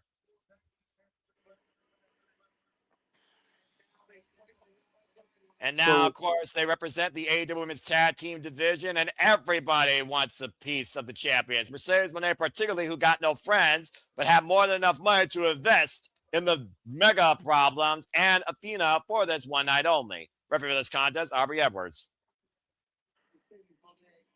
So going back to I'm gonna stop you right there, Nick, because I'm gonna use this opportunity to get a shameless plug in. Go for it. 2 of the 8 women in this match are recipients of Simply Reliable Studios Awards. Which ones? Tune in on New Year's Eve to find out. Good Tag one. made by Harley Cameron. And Willow showing her power, but the scoop slam of Mercedes Moné, now Harley Cameron. Of course, Harley Cameron had one of her very first matches against Willow Nightingale in AEW Dark. Nice Cazadora. Her second match ever. Yep. Harley's got to feel pretty good about herself and how far she's grown and evolved in AEW and now being a champion for the first time in her young career. Did they? Speaking of AEW Dark, tune into our coverage, our demand from AEW Dark stocking stuffer yesterday. I wish AEW Dark was back more regularly. It gives me a reason to have Tuesday Night Wrestling. That was so fucking fun and good. Go And ahead, of course, Nick. We keep stepping on you, bro. I No, kick. all good, Rest in all peace. good. So I heard that Isla got a good pop that night. Yes. Tag That name, was good. Rich Fear Legal. I just want to go. Okay, did they announce what the main event is tonight? No, Kaza, Dora. Oh, wow. Great judo trick. Now, one thing I will say about that contract signing is I kind of wish that was the main event of the show. Big forearm. The arm here, inside Russian leg sweep. No, I don't think contract signings should ever be the main event. Start of hour 2, but never the main event. Tornado by Mina, the cover. Yay, Mina, 2 count only. But now, kick out. With that reveal in that signing of the contract, doesn't that make the Casino Gauntlet a little bit more predictable?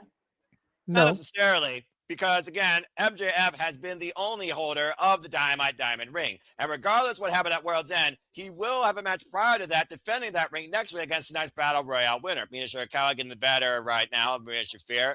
And Megan Baune being lured in by Mina, hooked up. And actually have the legs. But only thing that matters right now is these incredible 8 female athletes. Aubrey Edwards, of course, our official, previous athlete herself. Retired undefeated, by the way, after beating Karen Jarrett. And Mercedes Moné. And still looking at the Diamond Battle Royale is Thomas Lloyd Storm and Mina. Great double team. Marina Shafir is the cover by Toni Storm and Athena and Mercedes breaks it up. You talked about MJF defending that ring. That's if he's in the Battle Royal, though. He's not in the Battle Royal, for Pete fucking sake. He faces the winner of the Battle Royal next week on AEW Dynamite on 34th Street. They've already announced that?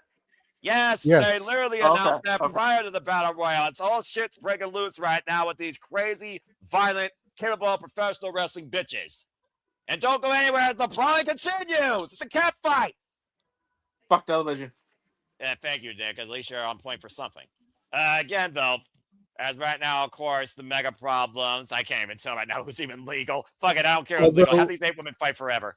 Although I think what I read is that the Battle Royal is going to happen, and then when it's down to the final two fight next week, and then the winner fights MJF. So the match with MJF may be a New Year's Smash. Yeah, I can see that because MJF has always been the proprietary holder of the ring, and the proprietary holder of the ring does not defend it in the Battle Royal. He defends it against the Battle Royal winner, and usually the Battle Royal winners either determined the same night or the following week. In previous times, the AEW Dynamite Diamond Battle Royal has been prior to winter is coming. Let's forget MJF has defended that ring against the likes of Ricky Starks in previous ventures. And the AEW Men's World Championship, for that matter. First winning it back, of course, in 2019, presented to him by Diamond Dallas Page. How fitting. And a tab made by Megan Baune to, I believe, Marina Shafir. Seriously, give me more Marina Shafir in action. She does not wrestle enough, and she should wrestle more, damn it. I love the mega problems. Great combination of what I call them, power and proficiency. Of course, Marina Shafir, that MMA background, and Mercedes Moné legal. I believe they're Harley Cameron nicely in the corner. Harley Cameron, who previously challenged Athena for that Ring of Honor Women's World Championship. Oh, this is spinal tap kick.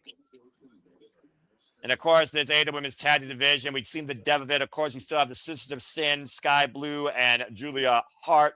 We have Alex Windsor and Rico. And, of course, we have Ty J, Anna J, Anti-Metal. Nice Centron drop there by Athena. Cover, hook on the leg, and a 2 count. Theoretically, I would say Athena and Billy Starks could be part of this division as well. I still don't know why Athena didn't go with Billy Starks in the first place. Tag made to Megan Baune. Well, yeah, last week when Mercedes said that she was going to get some people, I thought it was going to be Athena, Billy, and forgive me, I don't watch Ring of Honor, but I know there's one more person in their unit. So I figured thank you. Yep. I figured that was going to be the rest of Mercedes' team. Oh, man. Butterfly suplex. I saw Athena. I was thinking Athena, but I also was thinking, like, this was a good chance. I know that there were rumors before that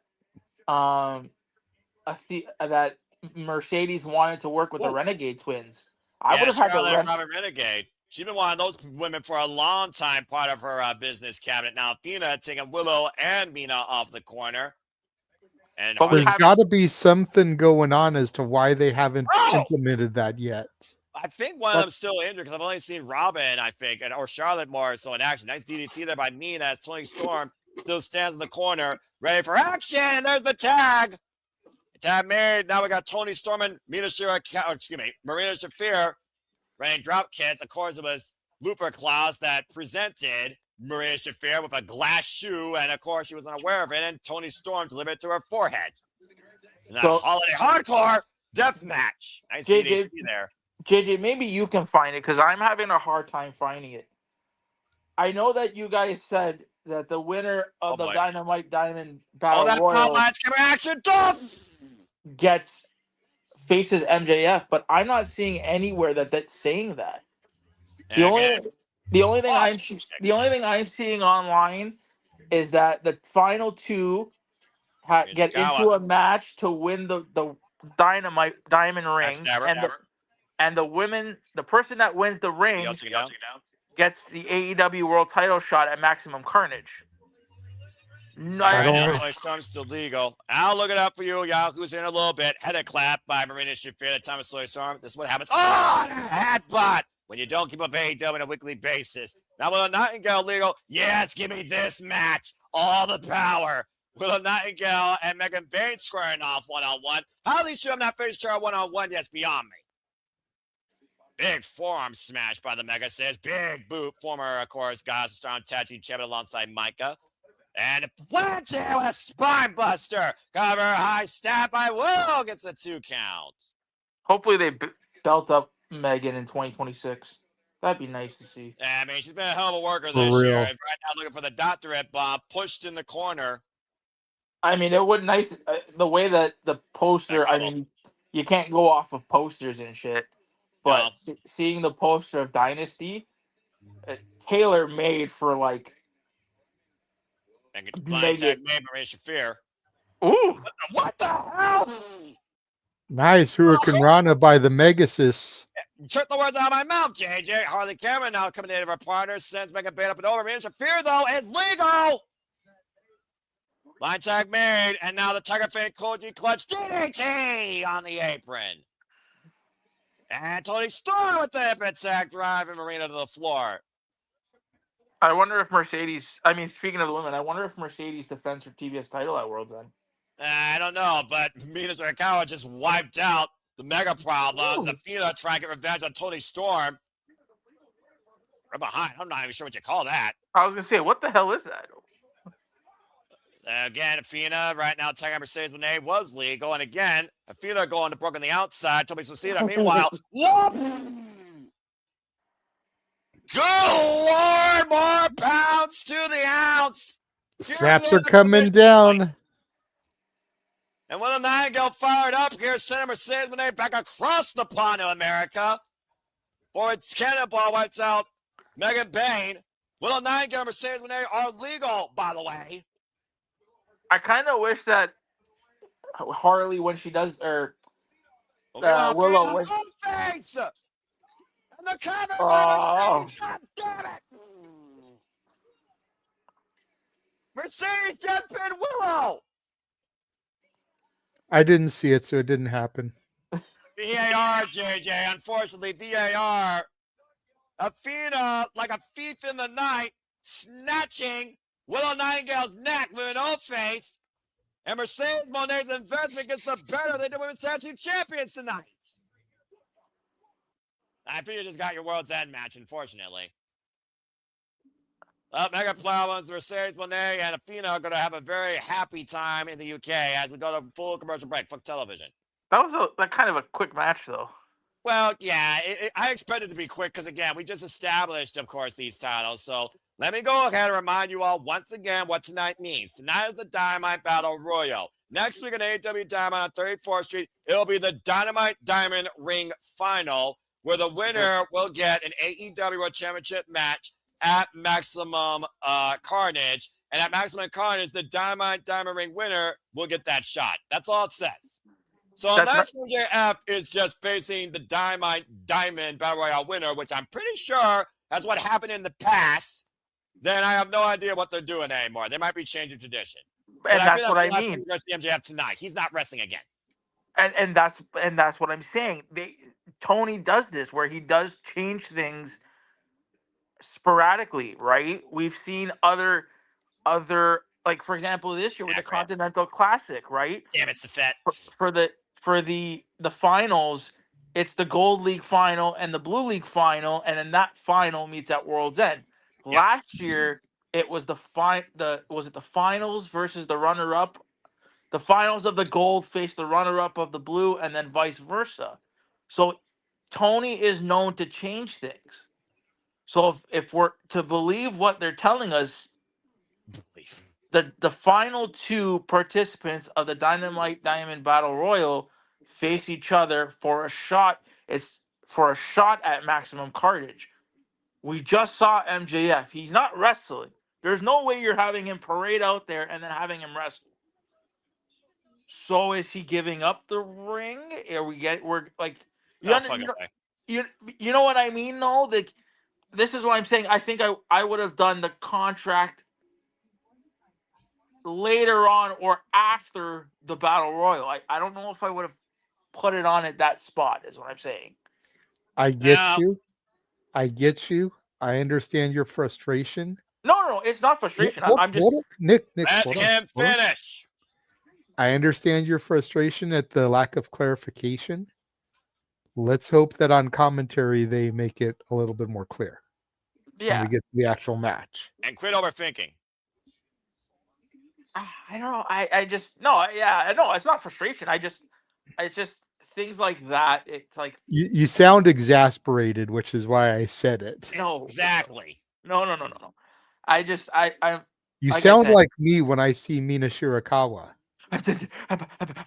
Legit, you both are broken, like legitimately. Sometimes I feel like we're in the slow lane for different reasons.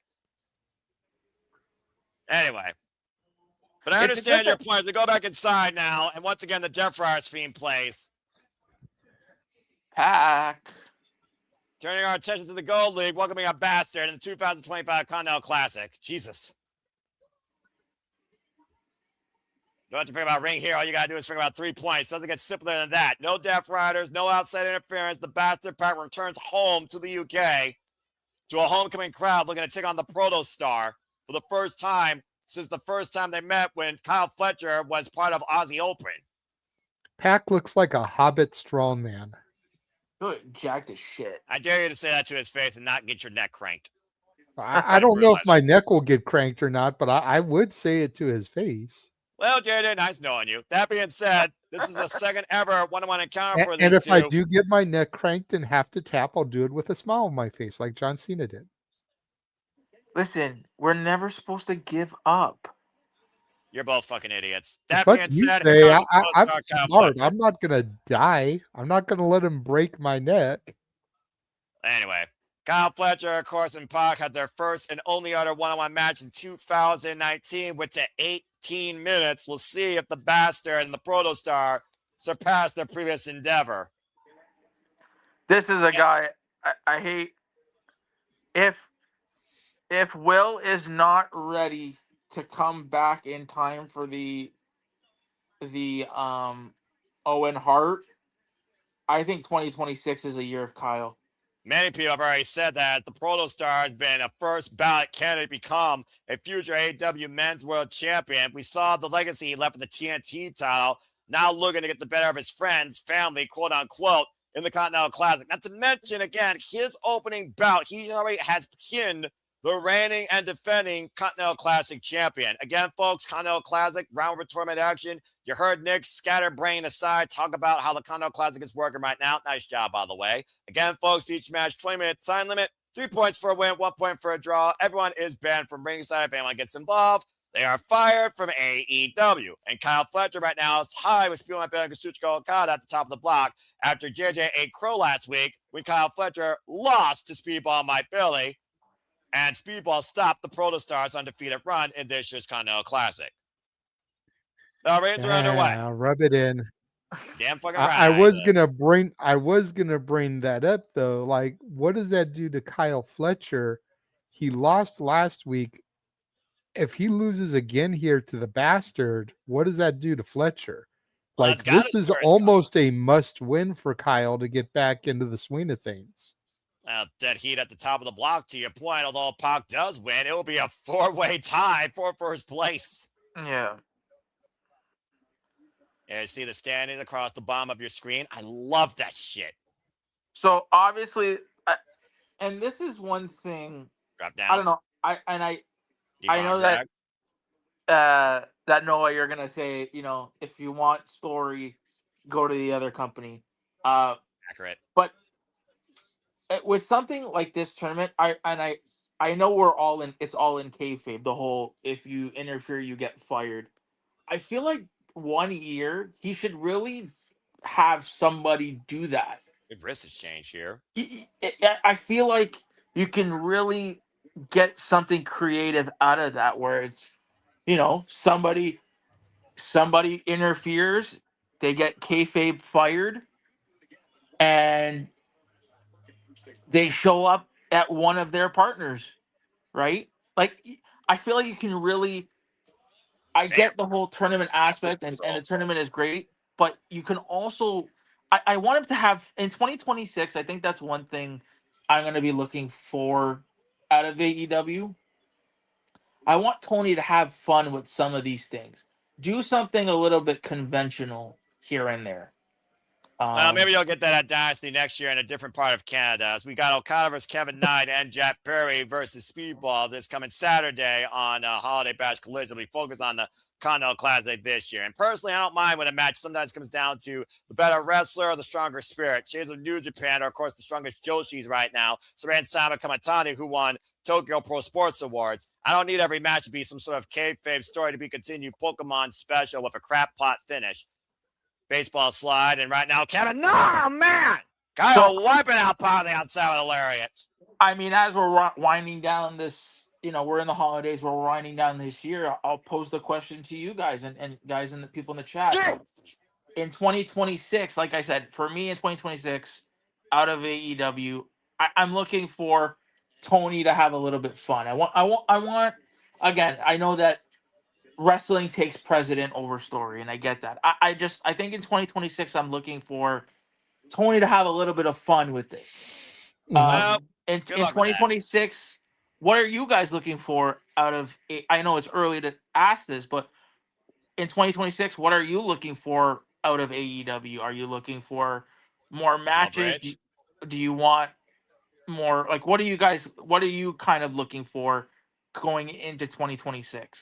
A single boot by Pop right now on the apron, and Kyle Fletcher taking up an that's Harris. I just want things to make sense.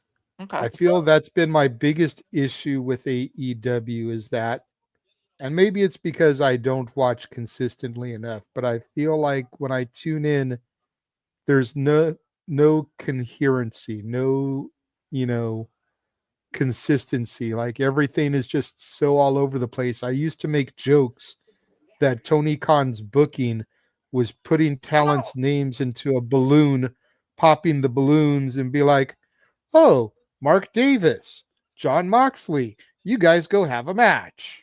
Yeah. I just want things to be consistent. We're in a tournament season right now. For Pete fucking sake. Okay, tournaments are one thing. I have no problem with it for tournaments. I'm talking about the other. I'm just saying in general. 45 weeks of the year, though. Like the Owen, the C2, completely different situations. I understand that. Yeah. But all right, fair enough. I just want a little bit more consistency. Yeah. I don't want everything in AEW to be just for the graps, man. Yeah, and that's fair to ask, though. I am a guy that likes storytelling. I feel like AEW has gotten exponentially better this year. Whether it's good stories or bad stories, well, that's a whole other conversation. Yeah. But I feel like they've gotten exponentially better the last 52 weeks in trying to tell stories. improve on that, because you're going to get more viewers with coherent stories. Out of a 2-hour show, you can have one or two matches that are just about the graps that are random. But if every single match on the show feels like it's just something thrown together, you're not going to grow, because you're not going to hook in new fans. And whether ratings matter or don't matter, you still want to get more fans. This show looks like it's sold out, but they're in the UK, who are starved for professional wrestling.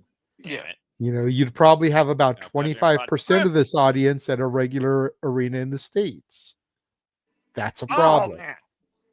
Yeah. Having the floor and shorter capture suplex. You know, nobody I have ever talked to, whether they are an AEW fan or an AEW hater, nobody I've ever talked to has criticized the actual in-ring performance of the AEW talents. Yeah. It's everything else. Yeah. And you're fair to ask that. Every week, though, you're kind of like this proverbial broken record, and your words don't mean anything if change doesn't happen. So accept Exactly. it, don't watch it. No, which but, is why I don't watch it that often. But he asked what I wanted for 2026. Well, and I I'll- respect that analysis, but I'm just speaking on behalf of everybody else, not you two yahoos, all right? I just want them I to know what you two are. continue what they're doing and improve upon it, And because trying to they have pick us- gotten better. yeah, I mean, listen, But there's always going to be room for improvement. I mean, I'd be lying if I sat here and said that the other company across the street is doing things perfectly, because fuck no, they're not. All right, But good. you know, but they still do that aspect of it more often than not better than AEW does. Yeah, it's always been their bread and butter. Exactly. Yeah, but Vince imagine famously said it in an interview: "We tell stories. It's what we do." Yeah. And AEW does pro wrestling more often than not. During these tournaments, we return back to Blue League Max Shots to have that critical analysis of the state of storytelling AEW instead of as we got the Bastard Brock going one-on-one with the Protostar Kyle Fletcher. I did that nasty head and shoulder suplex. This is Blue League action, because the graphic says Gold League. Gold League, excuse me, botch. Well, no, but on the prompter to your point, it said Blue League, so I saw that now. But yeah, good point. Thank you for that. Either you botched or they botched. They botched. Either way, they botched. Oh. Noah, I'll pose the question to you. About German suplex. What are you looking for from AEW in 2026? Make all your titles matter more, and don't have Mercedes when they always at the forefront. It's an Uncle Driver cover. No. The bottom line for me, I'm just looking for a stronger level of original home talent growth and showcasing in competition outside these tournament settings when it comes to proving your worth towards going after a title or forming a grudge that will make both men better in the end. Mark Briscoe and Kyle Fletcher have been one of those rivalries this year. We got him and that Page and Swerve Strickland on the same page. MJF renewing hostilities with Day One Hangman, trying to get a new beginning from the man that ended his world and colliding for the first time with Swerve Strickland. And I look at these AEW Women's Tag Team Championship scene, and it looks like Mercedes Moné going after that crown. I necessarily don't need that. But I also look at the fact that Jamie Hayter, Chris Statlander, that's a fresh set for the AEW Women's Division that I'm really enjoying right now with Thekla waiting in the rings in her web. For me, I want to see more talent showcasing versus repetitive storytelling with the same players.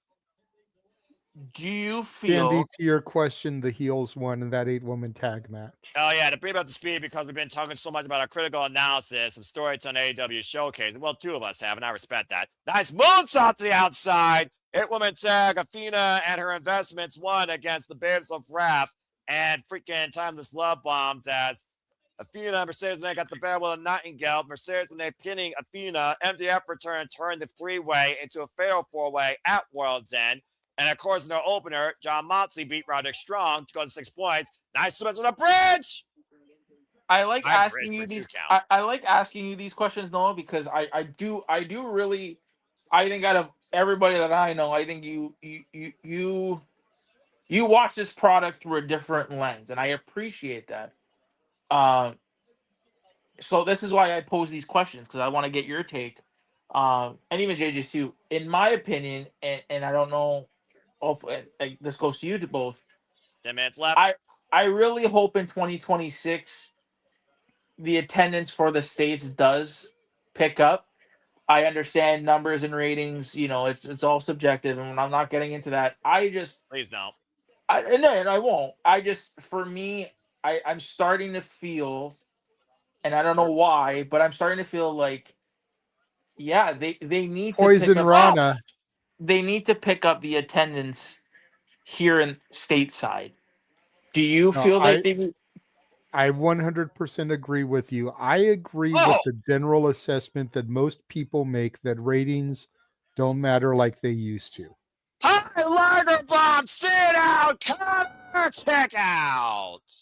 But if you aren't putting asses in the arena, that's where you really need to start examining things.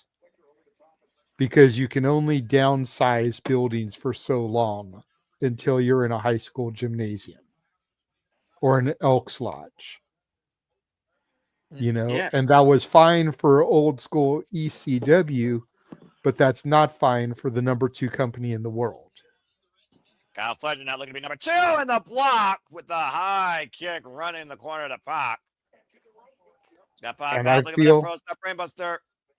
And I feel like what it's going to take for them to get those numbers back up is a good storyline. What got WCW those 83 weeks was the NWO. They thought they had it with the Death Riders, but it was horribly executed. Yeah, standing brutalizer. They need to get a hot angle or a hot talent signing that's gonna make people go, "Oh shit!" Like when they got Punk. That was the last major signing they had with CM Punk. And the brutalizer applied by Pot now, who of course incapacitated Nathan Cruz last night on Dark. See if Kyle Fletcher can force this break. No, I agree with you. Listen, I'm not here asking for them to get the boot on the rope. Good ring awareness there. Go ahead, Nick. I'm not here asking them to put in 10,000 people in an arena a night. I'm not asking for this. Well, I'm asking we should be asking for that, but it has to be a steady upgrowth. It can't go from 3,000 to 10,000 overnight. Once again, but that's what I'm saying. I want them to get a good 5,000-6,000 people, right? Exactly. Like you said, gradually get there. They're not, and that's what I'm looking for, and I'm hoping that Toni realizes that and sees that. Well, they're doing Revolution at the Staples Center. Staples Center, I believe, gets about 20 to 25,000 in there. We'll see how full that arena gets. But that's a pay-per-view, JJ. I don't think that really counts. That doesn't matter. Him up. Brain Buster! Fletcher goes to 9 points. No! Just because it's a pay-per-view and they tend to deliver on their pay-per-views as opposed to their weekly television, if people have been turned off, they're not going to sell it out. I think that's a huge test, is to see if they sell it out or not. Even with the Cucamonga kids being local boys. And I use the term local loosely, is Rancho Cucamonga and LA may as well be fucking worlds apart. And you know more about that geography more than anybody, I'm sure, in this room, probably. Kyle Fletcher going for the Avalanche Pro Star Brainbuster. Pac finding bat, though. Needed the head. Chops the chest. Pac once again trying to get the better. Kyle Fletcher, crane separation, driving his elbow into the side of the head and shoulder. Big headbutt, working over the neck. Of course, trying to soften it for that brutalizer like earlier. And what the hell is Pac positioning for here? Avalanche Poison Rana? You might be honest. JJ, God damn! Avalanche Poison Rana connects. Yeah, they're standing looking for Pac to hit that beautiful black arrow. Kyle Fletcher the connects. Black arrow connects. Cover 2, and Wow. goes to 6. That was a huge win, really tying up the field. But what does that do for Fletcher's momentum? That's 2 losses in a row over people that 3 months ago Fletcher would have easily beaten. Time changer. What does that do for Fletcher's momentum?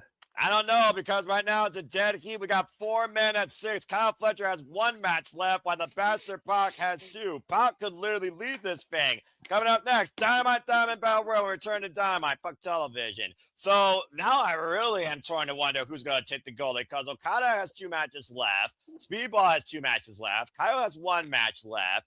Pac has 2 matches left. All 4 men are tied at 6. Kyle goes to 9. He already has wins over Kazuchika Okada, which is the biggest tiebreaker. And his last match against Jungle Jack Perry, who could play spoiler. I imagine if Jungle Jack Perry beats Kyle Fletcher, he's got to be damn near eliminated. Because if Speedball might barely beats Jack Perry, he's got that tiebreaker. And Speedball also still has 1 more match, Kazuchika Okada, who of course he faced in Double or Nothing. If Okada, though, beats both members of Jet Speed, he's deadlocked no matter what. He'll have 12 points. So, again, I figure it's going to say Kyle Fletcher, with 1 match left, he's going to need a lot more losses to keep in the hunt for 2nd place, if nothing else, in the Gold League. So, I think you're onto something there, JJ. I think I got a commercial break again. Fuck television. Ah, man. Love this competitive shit. This tournament always gets my blood going. Like the 5-star Grand Prix of the G1 Climax. But yeah, like I said, I am the guy that watches AEW 24/7, 365 on a weekly basis, because they engage me the most as a professional wrestling fan, particularly the pay-per-views. Pay-per-views on average give me 5 great matches out of freaking 7 or 8 main card, versus insert our company here, where I'm lucky to find 1 that's memorable. That's just the way I am when it comes to my outlook as a professional wrestling fan. But I've also grown and been baptized in the world of strong style and King's Road. To Sandy's point, Sandy, I don't know if I'm doing New Year Noah like I did with Walter at the beginning of the year this year. We still have to figure out everything from a budget standpoint and a timing standpoint with work schedules. So please stay tuned, as we're about to conclude on Dynamite, actually, and go into the Collision Hour, which I wonder, is it just going to cross over, or is it actually going to force us to... Well, no, that's right. We're on TBS. That's right, JJ. Good call. Yeah. So, again... Check. Yeah, you're not robotic. Okay, because it unplugged again, so I just wanted to make sure. Well, as long as you're heard, that's a whole nother thing. And Darren, WWE, AEW, HOG, TNA, ROH, NWW, wrestling company, insert name here, isn't everyone's cup of tea, but people enjoy it for different aspects. Like I said, both companies are flawed. I like WWE. Do I like much of their matches and their action, the PLEs? No. I love AEW. Do I love the in-ring wrestling competition? Yes. Do I think there's a lot of stories? Not really, but that doesn't bother me that much. And as far as TNA, well, Jerry's have become Timu WWE. As far as NXT, it's not my NXT, but there's definitely a lot of promise there with Kendall Gray, Thea Hale, Ricky Saints, Obafemi, etc., etc. Again, congrats to her. But the bottom line, wrestling is for everybody, but depending on what you want from it, if you constantly desire it and you don't get it, don't let it underwhelm your fandom, or don't let it overwhelm your mindset. And that's all I got to say about that. As far as I'm concerned, AEW still has my full focus. But to that point, though, what we need this company to grow as well, though, don't we? Well, yeah, obviously. You want freaking professional wrestling to evolve, you gotta want it to evolve across the entire landscape, not just one company's wallet. Have we got the competitors coming out here for the Dynamite Diamond Battle Royal? So what do you think, Noah, that it'll take for AEW to grow? I honestly don't know at this point. I feel like they found a comfort zone. They're kind of just going along with it. It's going to take something major to really get the publicity out there for AEW, where you got a figurehead that everyone can understand, relate to, and somehow can connect to. At the end of the day, I think about AEW, there's only one person that covers all those boxes. That is MJF. So it might just take more MJF on your screen, whether he's jaw-jacking or insulting your city or sports team, or whether he's wrestling once a month for the AEW Men's World Championship. Might take MJF back in that promising light, or more prominent figures on AEW, like Bobby Lashley, like Seth Benjamin. I think it's going to take a unique setup in the world title pictures to really bring more people forward, especially when you're not trying to just bring professional wrestling fans. So I think it's AEW's focus, but casuals. Again, I don't think they focus on Joe Schmo from Kokomo, unless you want Ricochet on the freaking main event banner. But, it's a whole different hindsight. It really comes down to what do you want wrestling to reach out to? Everybody or the focus fan base? In AEW, I think it's the focus. And I think that focus has a certain reaching point. And once AEW realizes that, then maybe they'll expand beyond that. That's what I think. But again, I'm only one fan that enjoys what I see from the product. But I want to see it continue to flourish and expand because I love AEW. And I think AEW is only good for the wrestling business. Again, this is Elbow top rope battle royal. Both feet have to hit the floor. So from, I don't know if y'all are getting the same thing that I'm seeing. So it seems like Max relinquished that Dynamite diamond ring. I'm proud to say he's held it for 6 damn years. And considering he already had a men's AEW World Championship, that would be the definition of redundant. They had to draw the line somewhere. Yeah. So we're getting a new winner. You got Sean Benjamin, you got Max Caster, you got Mark Davis, you got Luchasaurus, you got Anthony Bowens, who's been stuck in mid-card hell. You got Gates of Agony, you got Ricochet, Bishop Khan, Toliona, you got Brody King, who I've been waiting to see really get a big chance as a singles star, if not for a singles championship, hasn't had a chance since Kazuchika Okada, of course, for the Continental title, and Bandito, who's been many people's Wrestler of the Year. And again, that chant is way too wordy. I'm just going to put it out there right now. That chant is way too wordy. So this is everybody in here? Yeah. Yes. As far as right now, I believe. So my money is on Brody King. As maybe the Acclaim can finally become acclaimed again because the Acclaim was always stronger together as a duo versus singles. Yes, this is everybody in the match because the bell did ring. And again, Battle Royals are, of course, for other people to get opportunity. And Ricochet just threw Max Caster out of the Battle Royal. And Ricochet went in between the bottom and middle ropes. I mean, Battle Royals, at the end of the day, they're always a catch-all, all right? You don't expect nothing major from a Battle Royal. It's not the Casino Gauntlet. So I'm not surprised that you have the, let's call it what it is, extras here, and then you have the Hurt Syndicate. But the Hurt Syndicate's also been this long-standing feud with the freaking Demand, Ricochet and his cronies. Well, you don't have the Hurt Syndicate. You have Shelton Benjamin. Bobby Lashley is out injured. Yeah. Oh, okay, that's a fair point. And Josh Alexander. I don't see MVP in there, so right. It's literally just Shelton Benjamin, which I'm hearing Lashley might be out for quite a while. What happened? Oh, I don't know. It's news to me. But give me fucking Benjamin and Alexander as a tag team, kind of a modern day world's greatest tag team. Click, click, boom by Ace Austin. Ace Austin, who already had a chance. Goodbye, Ace. Well, never mind. I was going to say previous X Division champion had a chance to challenge for the Unified Championship against Ricochet. That was actually his first match, by the way, but lost that. And Benjamin, I think we get Bandito winning this match. Yeah, you think? Well, Bandito's still being our world champion, though. To be fair, so I mean, but him versus MJF, he did try to rip Bandito's mask off at All In, so there is that. You might be onto something there. Try to knock him to the floor, and somehow Anthony Bowens is able to knock Ricochet up to the floor and set up and over. There goes Bowens. I feel like it will be a babyface versus heel dynamic. So I could see that, honestly. I could see that. I mean, you know what? I think this may come down to both members of Brodito. I really think so. That would be. Hey, listen, that would be for a shot at the AEW World Title. And then I could almost see Bandito in the end giving it to Brody because Bandito is the Ring of Honor champion. Maybe not. That gives Brody an opportunity to challenge for the world title. But you know as well as I do, JJ, it's every man for themselves, all right? Well, right, but I'm just saying, like, the last two have to go one-on-one. I don't mean, like, just handing it to him. Yeah. But I could see Brodito, like, tapping out, surrendering, to give his partner the opportunity because he's already a world champion. He doesn't need both belts. No. But if Brody can challenge for and win the AEW championship, then both members of Brodito would be world champions. And I don't think that's ever really been done before.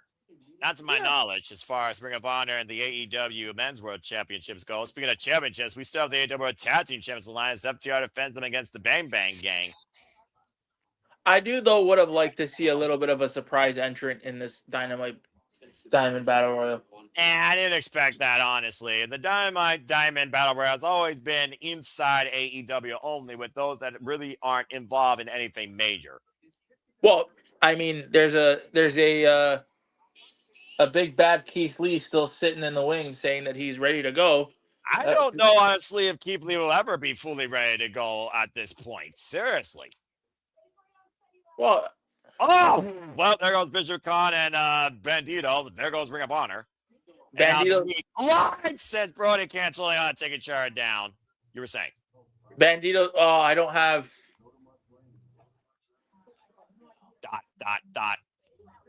No, I'm trying to find.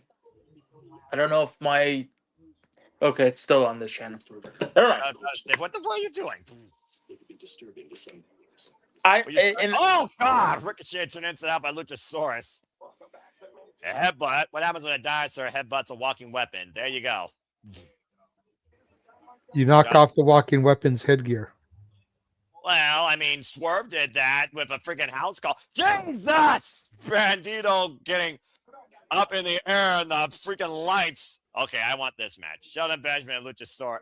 Shelton Benjamin, who doesn't freaking age, it seems like, renewed in a fountain of youth when it comes to his pro wrestling expertise. Such an underrated athlete. I don't give a fuck what anyone tells me. Forgotten member of that class of 02 that everyone always refers to.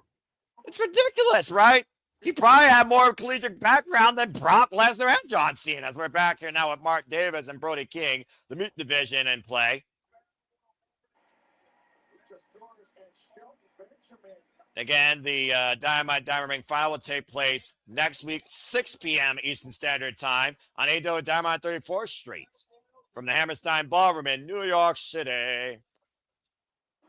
The three big men right now, Brody King, Mark Davis, Sheldon Benjamin, Jesus! Nice German suplex, choke slam by Luchasaurus to Mark Davis. And Ricochet caught out midair. What are we doing, Ricochet here? We're going to play shot put, or what we doing? Pop-up choke slam. God! Great teamwork here between Luchasaurus and Shelton Benjamin. Gotta wonder if Jungle Jack Perry is getting jealous. Well, Josh Alexander just wiped out Shelton Benjamin as Luchasaurus wiped out Mark Davis, and Josh Alexander just wiped out Luchasaurus, so your jealousy conversation might have just gone to the wayside. And we're down to, I think, 4 men. No, I don't think so. I say Brody King, Josh Alexander, Ricochet, totally. Oh, you're right. The Gates of Agony were not eliminated. I completely forgot about them. 6 men left. Which this all goes 3 to members of the Demand are in there, as well as Brodito and Josh Alexander. So this plays, you know what, though, then JJ, this plays into what you just said. Having both members, I would not mind having both members of Brodito be the final 2. You very well might get that idea if the Demand doesn't command the field here, but something has to give with these 3 men all involved. Big Boot turns Bishop Khan sideways, sidestep to Total Leona. Brody King taking down Bishop Khan. Ricochet looking for a reprieve, unaware of what's happening. Bald idiot. And Ricochet. Fighting was in full control. Brody King with Ricochet up on the shoulders. A defiant driver to Total Leona in the corner. And Josh Alexander hoisted up by Brody King. Brody King, of course, previous participant in the Continental Classic as well. Going for the ankle lock as Josh Alexander, of course, coming off that loss for Strickland last week on Collision, trying to put his name in the hat towards the AEW Men's World Championship. At least he's finally doing something non-dog house fan. Well, never mind. Nice monkey flip assist by Bandito, sending Josh Alexander to the outside. Josh Alexander eliminated. Rodito still fully in this match. Meanwhile, Ricochet ran over by a double-decker bus against the barricade. Whoa! And Toliona with a T-bone collision wiping Brody King up over the barricade. Right now, Bandito and Bishop Khan, the only 2 men inside the ring, while there are 3 men still involved in this thing outside the ring, down to 5. Bishop Khan to the corner, up and over goes Bandito. And Perez are close to being eliminated there. And the fireman's carry, holding on for dear life. Most wanted man that will never say die. Keyword die, not the other 2 words that most people know someone was. The Toliona, though, And Brody! Oh, Out himself and Toa! Saving his brother! well, so much for that. Only 3 men remain, and 2 of them are part of the demand. Gonna be Ricochet and Bandito. And I don't like that. Yeah, I'm about to say, it's kind of one of those things where it's like, well, there's that. And now, you can only hope that Bandito wins, but let's see if we're surprised if Toliona somehow surprises us. Don't think it's going to happen, but still. Bishop Khan out, but... So with the way that Toliona has Bandito... Oh, never mind. Move! Why do you say names make it eliminated, JJ? There's your final 2, folks! I was going to say, what happens if Ricochet comes over and dumps them both out? Then I imagine that he would have won tonight. Well, there you go. Next week, Bandito, Ricochet, one of these 2 men going to Maximum Cards to challenge for the AEW Men's World Championship against either Swerve Strickland, Heyman Page, Samoa Joe, or MJF. And I didn't like that result. Because both men already have championships. Yeah. And Ricochet just got his, so he should be focused on establishing his own instead of challenging for the world title. Makes his own insignificant. Yeah, well, I'm about to say, how many times have we seen a mid-card title alongside a world title here in this wrestling business? Very few. But this is a new championship that you just debuted. Yeah. It's, I don't... It's like, congratulations, you're the inaugural national champion. Oh, just kidding. We're going to give you a title shot for the world title because that belt fucking sucks. And we stole its concept from the NWA. Yeah, but they say it's their own concept, apparently, JJ. Let's not forget that. That's a whole different conversation. But yes, JJ, everybody with a brain that knows professional wrestling knows that's not. So thank you, Captain Obvious. Now book me a hotel as we now transition from AEW Dynamite into Collision. And continuing forward with the Continental Classic. Look back at John Matsu again. I do wonder to stay at that left leg. Jeez, oh, peace. I like the Continental Classic too, personally. And are we going to get overrun on Collision? Is it going to be an hour? Is it only going to be the remainder of the hour? No, it's just an hour. Well, but my point, Nick, is it's starting at 10 after the hour. So is it going to go to 10 after 8, or is it only going to be for the rest of the hour and go till 11 o'clock Eastern, 8 Pacific? I'm betting on 11:15 because I guarantee you the main event's going to be the AEW World Tag Team Championships. That's my guess. And we still have Orange Cassidy, Máscara Dorada. We've still got Jamie Hayter and Isla Dawn. Thank you. I couldn't see the image and I didn't. I was going to get pissed. You said her name wrong too. Anyway, have we got a moment to breathe? It's John Moxley talking about people becoming monsters like Kyle O'Reilly. I hate to harp back on what we were talking about before, but it's decisions like that that I hope in 2026 Toni changes his mindset. Maybe it should think that Bandito will lose the Ring of Honor World Championship sooner rather than later. He's more than proved his worth to be AEW Men's World Champion material, considering what he's done with the Ring of Honor World Championship in and out of AEW, ROH, CMLL. But they're not going to have a major show between now and then. No, I don't know. I don't know what Supercar of Honor is going to be, but yeah. Well, it's not going to be before January 14th. Well, wasn't Supercard this year at like September? It was in the summer, I think, Texas. As we welcome everybody in to continue coverage. Yeah, it was around the same time as All In. It was the same weekend.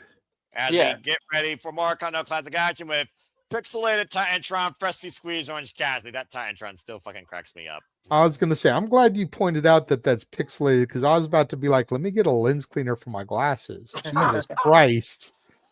It's been a minute since I've seen an Orange Cassidy entrance. I didn't know he had changed his Tron like that, for fuck's sake. I'm almost 50 years old. I have a strong-ass prescription. I was not prepared for that. You weren't prepared for that at all, were you? I love it. And welcome, folks, to AEW Collision Holiday Bash. The action continues here in the Continental Classic. Máscara Roberts first screen joins Cassidy for the first time ever. Young Tangerine in the audience. Orange Cassidy going into the Continental Classic. JJ broke me a bit. Orange Cassidy. Damn it. Orange Cassidy right now with 3 points. Fuck you, JJ. Máscara Dorada also at 3 points. Máscara Dorada going into his third match. Orange Cassidy going into his third match as well. Both men trying to get a step ahead of Jon Moxley here. And of course, both men far above Roderick Strong. Trying to look for second place or the tie for third place, excuse me. Fuck me. Oh my gosh. Again, folks, Continental Classic for those that are tuning in just now. These matches, 20-minute time limit, 3 points per win, 1 point per draw. Everyone's banned from ringside. And, of course, Máscara Dorada is currently World Trios champion still, alongside Sky Team. Anyone gets involved here are fired or banned from AEW. This has been the integrity that has kept since the inception of the Continental Classic. And, of course, Máscara Dorada and Orange Cassidy are coming off the victory from AEW Stocking Stuffing Dark last night, along with a begrudged side Roderick Strong against Mark Andrews and Lyco's Kid. Should be a good mutual one-on-one bout here. Blue League match. They got the graphic right this time. The reigns are underway for this contest. See how much Orange Cassidy tries tonight. Oh, God. Hell. I like this. I got a chance to breathe because I know Orange Cassidy's going to take things slow. Because Orange Cassidy is not a luchador for those that don't know. But 3 points are on the line here in the Continental Classic. Again, top seed of the Blue League faces runner-up of the Gold League. Top seed of the Gold League faces runner-up of the Blue League in the semifinals, which will culminate in our finals with the winner of those two matches, all at World's End, December 27th. What? Sorry, say that again, Noah. I don't. I think it's the other way around. Top seed of the Blue League faces runner-up of the Gold League. Top seed of the Gold League faces runner-up of the Blue League. The winner of those two matches will be our finals in this year's Continental Classic, just like last year. All at World's End. And, of course, Orange Cassidy and Máscara are both in their first Continental Classic, by the way. See what happens here with these two men. Máscara, of course, coming off that great defense of the Trios Championships, of course, at Wrestle Dream. And coming off a WTF win for some people against Claudio Castagnoli, current CMLL World Champion, might I add. And there you see the graphic, Nick, to further confirm what I just said. Also now at AEW World's End, Chris Statler will defend the AEW Women's World Championship against Jimmy Hayter. And we have a fatal four-way for the AEW Men's World Championship, thanks to Maxwell Jacob Friedman adding himself, pen to paper on his own contract, against Swerstrom and Page Samoa Joe. I'm gonna need a minute. Nice arm trying to take over there. And again, you see right now, Máscara trying to tap Orange Cassidy. Nice crucifix. 2 count by referee Brandon Martinez. And of course, World's End folks will be exclusively on pay-per-view. HBO Max will be covering in some of the studios, whether it's me, Ash, Nick, Walter, Solo, 4-2, don't know.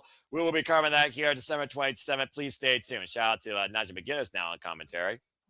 UK legend in his own right. Former Ring of Honor World Champion. Last Ring of Honor Real World Pure Champion. That match with Lee Moriarty was so fucking incredible. Deep on drag. I apologize, Nick, for what you and Walter had to do that Friday night. The trios match here. You go look more at the review, folks, on the Saturday Shenanigans. Stay tuned for the Saturday Shenanigans. Weekly Marvel Conversation Wrestling Match. Sold by Wrestling JJ wins this Saturday. Stalemate early going here for Orange Cassidy, Máscara Dorada. As this action continues on Holiday Bash and Wrestler Quiet Picture in Picture. Fuck television, as both these men are tranquilo. Finally. A chance to breathe. Oh, man. Again, thank you for those that have tuned in. Let's not forget that this weekend, this Shenanigans is Noah's favorite time of the year, as it'll be our 4th annual Christmas karaoke. Always got to find a way to piss me off. But that's all right. If I'm not pissed off sometimes, I'd be happy all the time. And Lord knows that's impossible. Máscara, Dorada, Orange Cassidy right now. And Máscara, Dorada looking for a submission hold here. Modified abdominal stretch. While everyone else is spending stupid, absurd amounts of money on lame brain Christmas gifts. Now Orange Cassidy looking for the abdominal stretch of his own. Ground out to push. Shout out to Corey Sexy Jr. Amanda Orange Cassidy shared the ring with. Cover roll up Orange Cassidy gets a 2 count. Máscara with the reversal, hook of the near leg. And a 1 count. Both these men job position here. I like this even stalemate so far. I still go back and rewatch Sexy Jr. versus Orange Cassidy as well, because who knew that Orange Cassidy and Sexy Jr. would be such a techers challenge for both men? I do wonder what Sexy Jr. is going to be doing next year, considering he lost the World Tag League, by the way. Oh, no, I take that back. He and Rio won the World Tag League. While your girl doesn't watch tournaments, shout out to our other half of the Canadian connection, our Canadian friend Ash. Shout out about Dash. Follow her, folks. Don't be a dickhead. Stay tuned for her and I to give a preview of Wrestle Kingdom 20. And, of course, the biggest fan that you will ever know of the Techers, our Canadian friend Ash, who is hard at work right now because the world of retail is a nightmare at this time. God bless her. I remember those days. Orange Cassidy with the Romero special. Máscara Dorada seated in it, though. So not as much pressure applied on the arms allows him to free the grip. Now picking the sneaker of Orange Cassidy. If I was going to go for an ankle lock there. And an accolade applied. Camel clutch. Shout out to Miro, former TNT champion, or Rusev, for those that, of course, know his name. And again, thank you all for tuning in. Please subscribe, comment, tell a friend. If we do this for all the biggest shows, pay-per-views across all professional wrestling, WWE, AEW, TNA, ROH, NJPW, NXT, HLG, GCW, JCW, and other promotions to follow. Collision is always like a slow afterburn in the third hour, though, on Diamond. I'm just saying. I'm just waiting for Jamie Hayter and Isla Dawn to hit hard. Legit. And I'm waiting even more to see who hits harder at World's End. My 2 favorites in AEW Women's Division going one-on-one for the AEW Women's World Championship. Let's fucking go. And speaking of Women's Champions, stay tuned for our coverage of New Year's Eve next year, where JC Jane will defend her NXT Women's Championship against Kendall Gray, this year's Women's Iron Survivor, the current Evolve Women's Champion. Speaking of people that can have 2 championships. As we're back here in Blue League action, at least I got that fucking graphic right. Orange Cassidy, most notably known for his incredible AEW International Championship run of practically near 25 defenses in the first run. Handstand, arm drag escape. Very nimble, Máscara Dorada. Master of the ropes, as of course he's known. Every step of the way, Máscara Dorada's got Orange Cassidy trying to engage his pockets. With palm strike. It's like Orange Cassidy's freaking hidden power. Dorada still the kind of night. Jamie Hayter versus Isla Dawn and the AEW World Tag Team Champs be on the line as the Bang Bang Gang to take on FTR. Grabs the wrist and oh, give me a break. Slop style engage. The most lethal open palm strikes. Whoop. Oh! Soul Food now step up to the top rope. Orange Cassidy actually going safe. That's probably a wise move considering what happened at Saturday night's main event. Trying to show his own bounds in between the ropes here. And one hand in the pocket, Orange Cassidy engaged. And the other one's giving a Greco-Roman knuckle lock.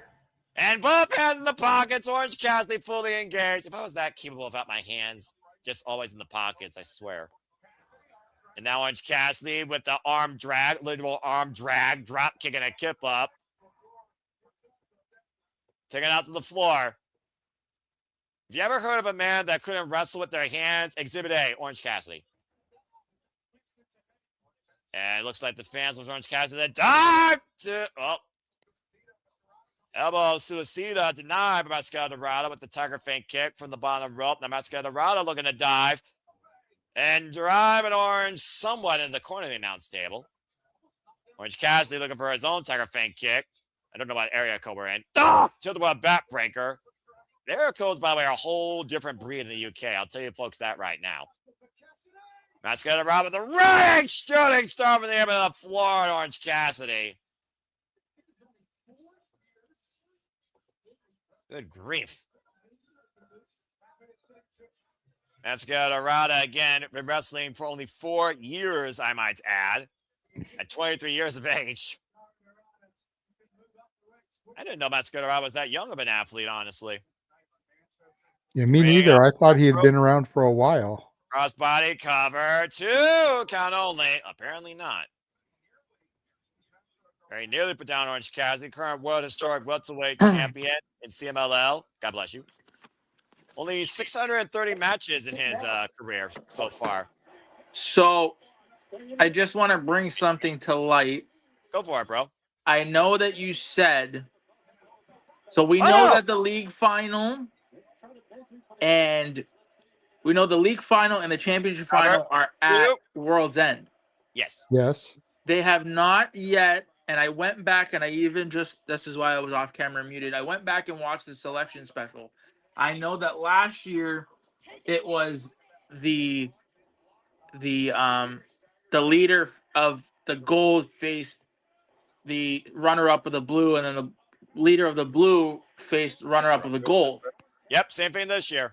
They haven't said anything to that extent. I've gone back and looked. They've not specifically said that. They've only said that the league finals and the championship finals are at World's End. It was on AEW official X, dude. And again, nice DDT takedown there by Orange Cassidy. I don't say stuff unless I literally heard it from my friends that follow this as much as I do, or I find it on X as soon as I open the app, because I don't scroll and I don't have notifications. But I know what I know. So unless Tony Khan pulls a fast one again and changes it, bro, it's the same exact format as last year, my friend. 10 minutes remaining in this bout. We are halfway through the 20 minutes here. Nice as a Guri. Dorada. Oh, man. What a backbreaker. Tilt-a-whirl release backbreaker over both knees. Now Máscara Dorada going up to the top rope. Wow. In the top rope, Máscara Dorada where he's most comfortable. Looking for the woo. Orange Cassidy rolling inside, avoiding the Superstar press. And the Cazador, the roll through. Cross-leg cover reverse. Máscara Dorada, deep cover. Orange Cassidy reversal. Both match opposition. And sits in the cover and 2 counts. How about disorienting your opponent? Look for the orange punch. Standing switch exchange applied right now. Orange Cassidy slow unorthodox up and over. Máscara Dorada looking to go up and over. Opposite corner. Orange Cassidy back inside. Squaring him up. Orange punch denied. Grabbing the arm. Well anticipated by Máscara Dorada. And now the orange punch might be neutralized. Orange Cassidy trying to get feeling back on that upper forearm. Corkscrew arm drag, take over. Get it. Orange Cassidy. Cover. Orange Cassidy gets it. Whoa. Orange Cassidy using Máscara Dorada, all momentum against him and trapping him in a seatbelt almost, or a crucifix, to go up to 6 points. Alongside John Moxley now. Down in second place. 2 minutes 7, 2 minutes 6. I'm looking at poutine. That's a Canadian delicacy. Some poutine. Orange Cassidy throwing the sunglasses to Máscara Dorada out of respect. I don't think sunglasses work well with a mask, though. I'm just saying. Says who? I don't know. I'm just saying. Coming up next, Jimmy Hitter versus Island Town. We return to Collision after this commercial break. Fuck television. Good stuff. Good job, Orange Cassidy. Well, all right, now we got a moment to breathe. So, again, Nick, it was literally on their AEW X when they first started this thing. The semifinals will be top of the blue versus the semifinal of the gold, top of the gold versus semifinals of the blue. Those 2 matches winners will culminate in our finals once again at the end of the year at AEW World's End. I love you, Noah, but can you tag me if you find it on X? Can you tag me when you see it? Yeah, it was during the beginning of the Continental Classic. But if you really need that evidence, bruv, then I'll see what I can do for you. It's not to say I don't believe you. I can't look for it. And I can't find it. And I don't know why. You really are a glutton for information. Yeah, well, yeah. I like, again. I think this goes to what what JJ was saying about consistency, right? You know one thing, I know a different, right? I kind of wish that we knew and didn't have to worry or wonder about this stuff, right? Unless I missed it. Yeah, that's fair. Anyways, we got a moment to breathe here. Fuck television. Now we get ready for Jamie Hayter versus Isla Dawn. Yes. I love this women's division. I love women's wrestling in general. Again, congrats to Saya Kamatani, this year's Tokyo Pro Sports MVP, the first woman to ever win it since that award's inception over 50 years ago, I believe. So congrats to her, and also Saray winning the Fighting Spirit Award as Kenosa Takeshita and Roshi Tanahashi won other awards. Of course, Ken Kabashi was also part of the committee that was part of the voting as well for that prestigious award. Again, congrats to the Phoenix Queen as she prepares for Anosari for Stardom Dream Kingdom, defending the World of Stardom Championship, and then prepares for Suri at Wrestle Kingdom 20, defending them their Strong Women's Championship and going after the IWGP Women's Championship. A lot of gold on the line at Wrestle Kingdom 20. Good grief. Why does everybody got to be tied for title, though, basically, though? Seems a little ridiculous in my opinion, but what do I know? Anyway. I will take this opportunity, since we're not really running our own commercials or trailers, but just let you guys know the passions do not stop. We will be back here tomorrow with not one, but two different watch-alongs. Noah will be handling, and I don't know if he's gotten somebody to cover it with him or if he's Joey Stylesing it, but Noah will be covering Ring of Honor Global Wars. Yes. While myself, James, and Brian, myself, pending if I get called into work or not. As long as I don't get called in, we will be covering Wrestling Revolver's Holiday Special. Nice. Domo arigato, JJ Model 1.0, as we get ready. Oh, we go backstage with Lexi Nair and Athena and Mercedes Moné. So let's see what Mercedes Moné has to say. As long as you won't get it rubbed in, I don't care what you do. Let's see what we got here. Where are you going? One respected champion and one spoiled. JJ, you're robotic. Fragment message start. Time to again. I have a great idea. World's Ends around the corner. Where I see it. Mercedes Moné and the Ferrari's champion versus the Hunters of Wrath for the AEW Women's World Tag Team Championships. I love the sound of that. Oh, God. Didn't make that happen. This is where I give out challenges. I would give an opportunity to a local hero for Collision on Saturday. Since I'm a global champion. Blah, blah, blah, blah, blah, blah, blah. I'm blah, blah, blah, blah, blah, blah, blah. I put my Rep Pro Disputed British Women's Championship on the line. As long as you lock it up World's End, I don't give a damn what you do. Mina only gives a damn about herself, as Mercedes Moné gives a damn about herself. But at least one's got far less of an ego. Let's fucking go, Jimmy Hater! Sorry. Now we go back into the ring for women's action. Sorry. Right now, it's set back to the ring. Jamie Hayter versus Isla Dawn. Hopefully they give him a good amount of time. I'm sure they will. From Southampton, England, and this is a first time ever one-on-one encounter. Jamie Hayter, of course, former UK native, also a former Pro Wrestling Eve Women's Champion, might I add. And there you see that beautiful graphic. Jamie Hayter will challenge Chris Statlander for the AEW Women's World Championship at World's End. I mean, this gotta pick one, Noah. No, I don't. Yes, you do. No, I don't. Yes, you do. I'll mention later. Nope. I mean, this could have been Nixon Newell's spot. Well, if someone learned to be professional, maybe it would be. As we got Isla Dawn making her way to the ring. Something wicked this way comes in the White Witch. I love Isla Dawn. Me too. Isla Dawn, of course, former NXT and WWE Women's Tag Team Champion. as we saw her in action last night, of course, against Marina Shafir on AEW Dark. This young freelancer, 11 years in the business, trained by Tommy N and Mikey Whiplash, known as the White Witch, has shared the ring with the final boss, Michael Satomura, and is from Glasgow, Scotland. For a second, you said shared the ring with the final boss. I was like, she was in the ring with The Rock? I know, I was going to say that too. No, I'm talking about a final boss that can wrestle, legitimate final boss, Michael Satomura. Hey, The Rock was a decent wrestler, okay? He was all right, but he's no Michael Satomura. Shout out to Michael Satomura.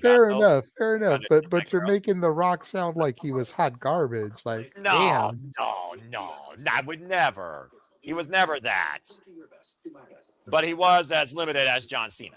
That being said, Kona will tie up here and drop down. Now Jamie Hayter, down with the drop down. Jamie Hayter, of course, former AEW Women's World Champion for 190 days for losing it and, of course, being out injured indefinitely. And she's also a former two-time undisputed Repro British Women's Champion. Mercedes Moné is given an open challenge for that title on Collision. I wonder who might answer this Saturday. Oh, wait, she said local. Wait a minute. Jamie Hayter's local. I wonder. And she did share a match with her earlier this year at Double or Nothing. I'm getting ahead of myself. Nice low bridge. Jamie Hayter sent to the outside, heavy kinesio tape on the shoulder blades. Considering the war she's had with the Triangle of Madness, including beating Thekla, handing her first singles loss in AEW. Bad PK. I let down with the upper hand in the early going. Can the White Witch conjure a victory on the number one contender? Stay tuned. Must require picture-in-picture. Fuck television. Of course, Isla Dawn, as I said, recently signed AEW, been a line cover to count only Barbie Edwards, aligned with the young veterans, and hopefully soon to be recognized as AEW's number one. And Isla Dawn off the ropes, driving the knees and the shoulder blades of Jamie Hayter. Isla Dawn's got that red velvet cake that I wouldn't mind devouring. I'm just going to focus on that. She does.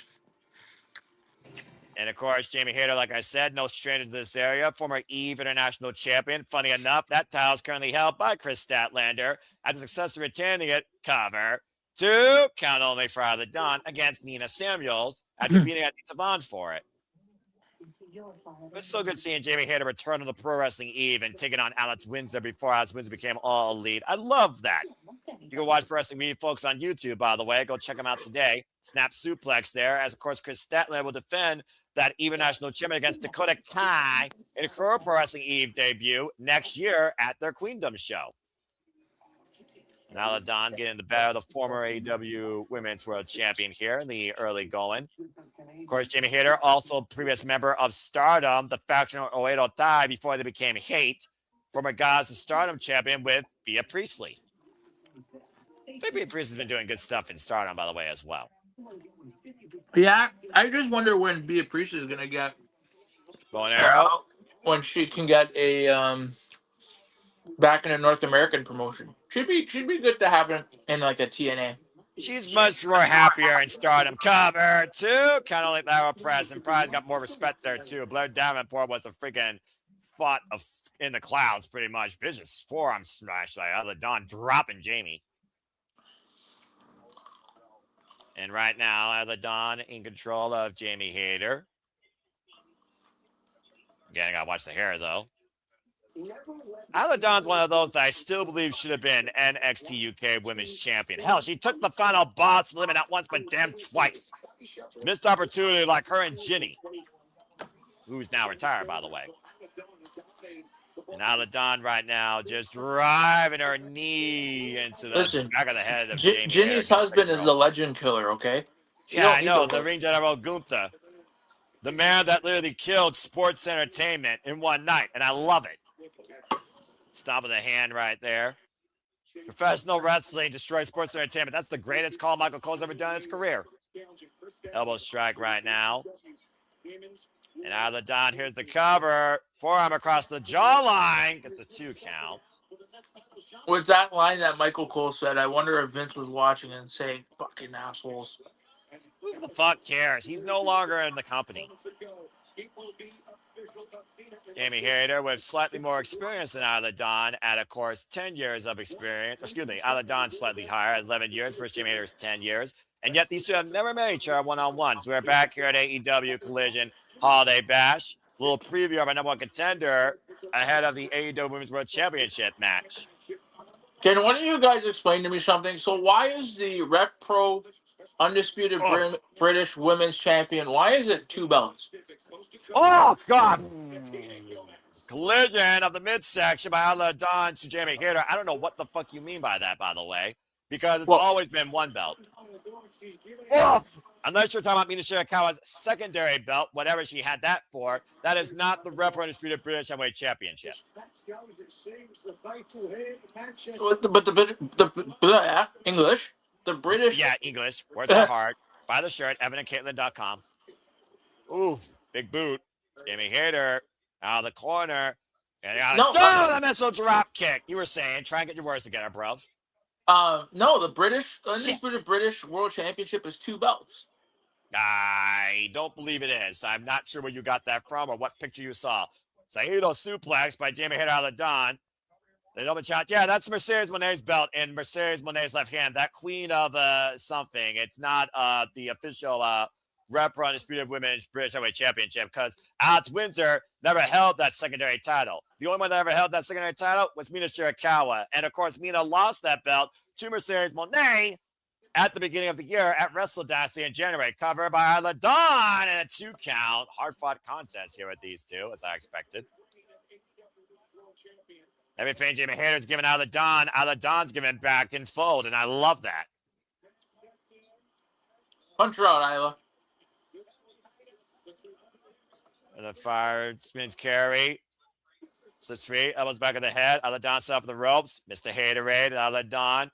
Hooked by Jamie Hayter. Uh-oh. And went for the backbreaker. Isla Dawn trying to counter it, though. And, oh, God. Messy. Hayter hooking up with the Hayter raid. Hayter, the near leg. That's it. Hayter kicks hard. Boo.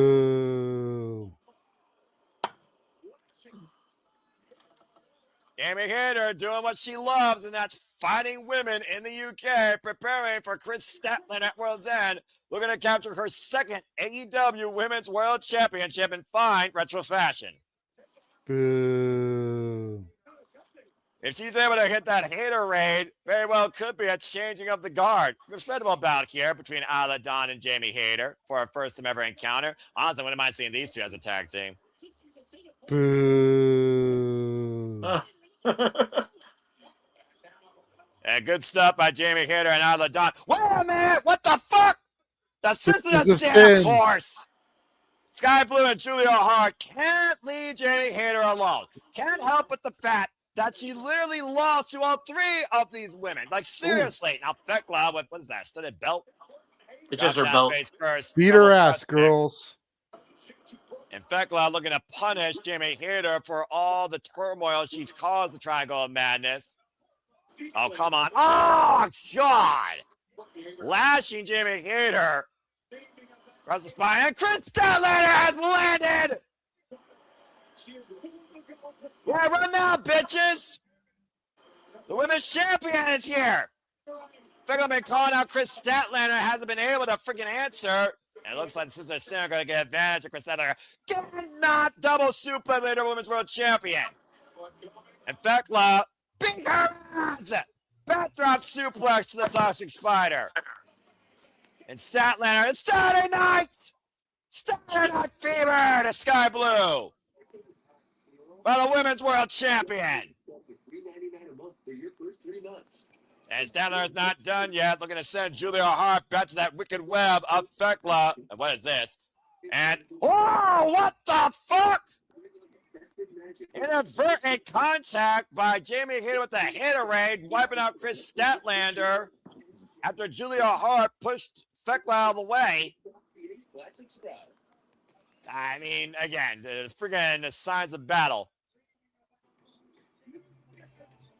Well, was that intentional? Jamie Hayter doesn't seem too upset about it. No, she does not. I mean, at the end of the day, it's about the gold. There's respect, but at the end of the day, respect doesn't get you a paycheck, all right? In 10 days' time, we'll see who hits harder and deserves to be the face of the women's division as Chris Statlander gets dropped tonight with some inadvertent haterade by Jamie Hayter. But our main event coming up next for AEW World Tag Team Championships. FTR puts the title on the line against the Bang Bang Gang after this commercial break. Fuck television. Okay, first off, that was fucking awesome. Secondly, you stop booing before you trigger me. And third, I don't have to pick or say anything to sit predicting, so you can shut your face. And fourth, that's why I love this women's division. And again, Fekla clearly on the minds for freaking JJ saying, what the fuck was that?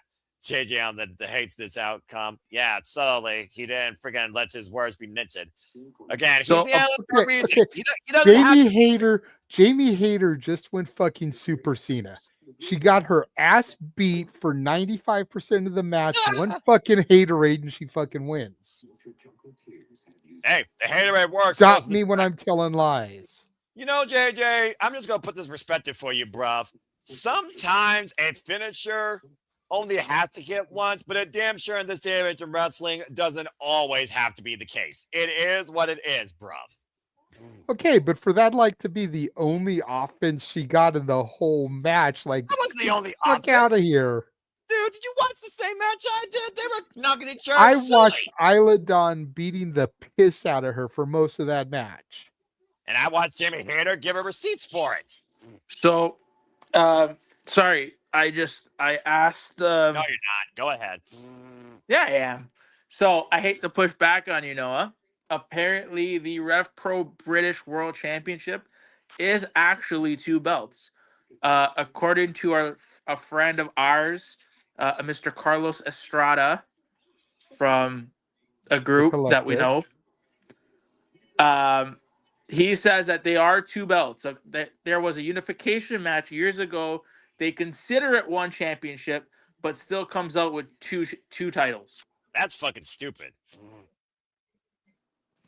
Well, it's like how Ultimate Dragon had 1 championship, but it was 17 championships. So that's why overkill.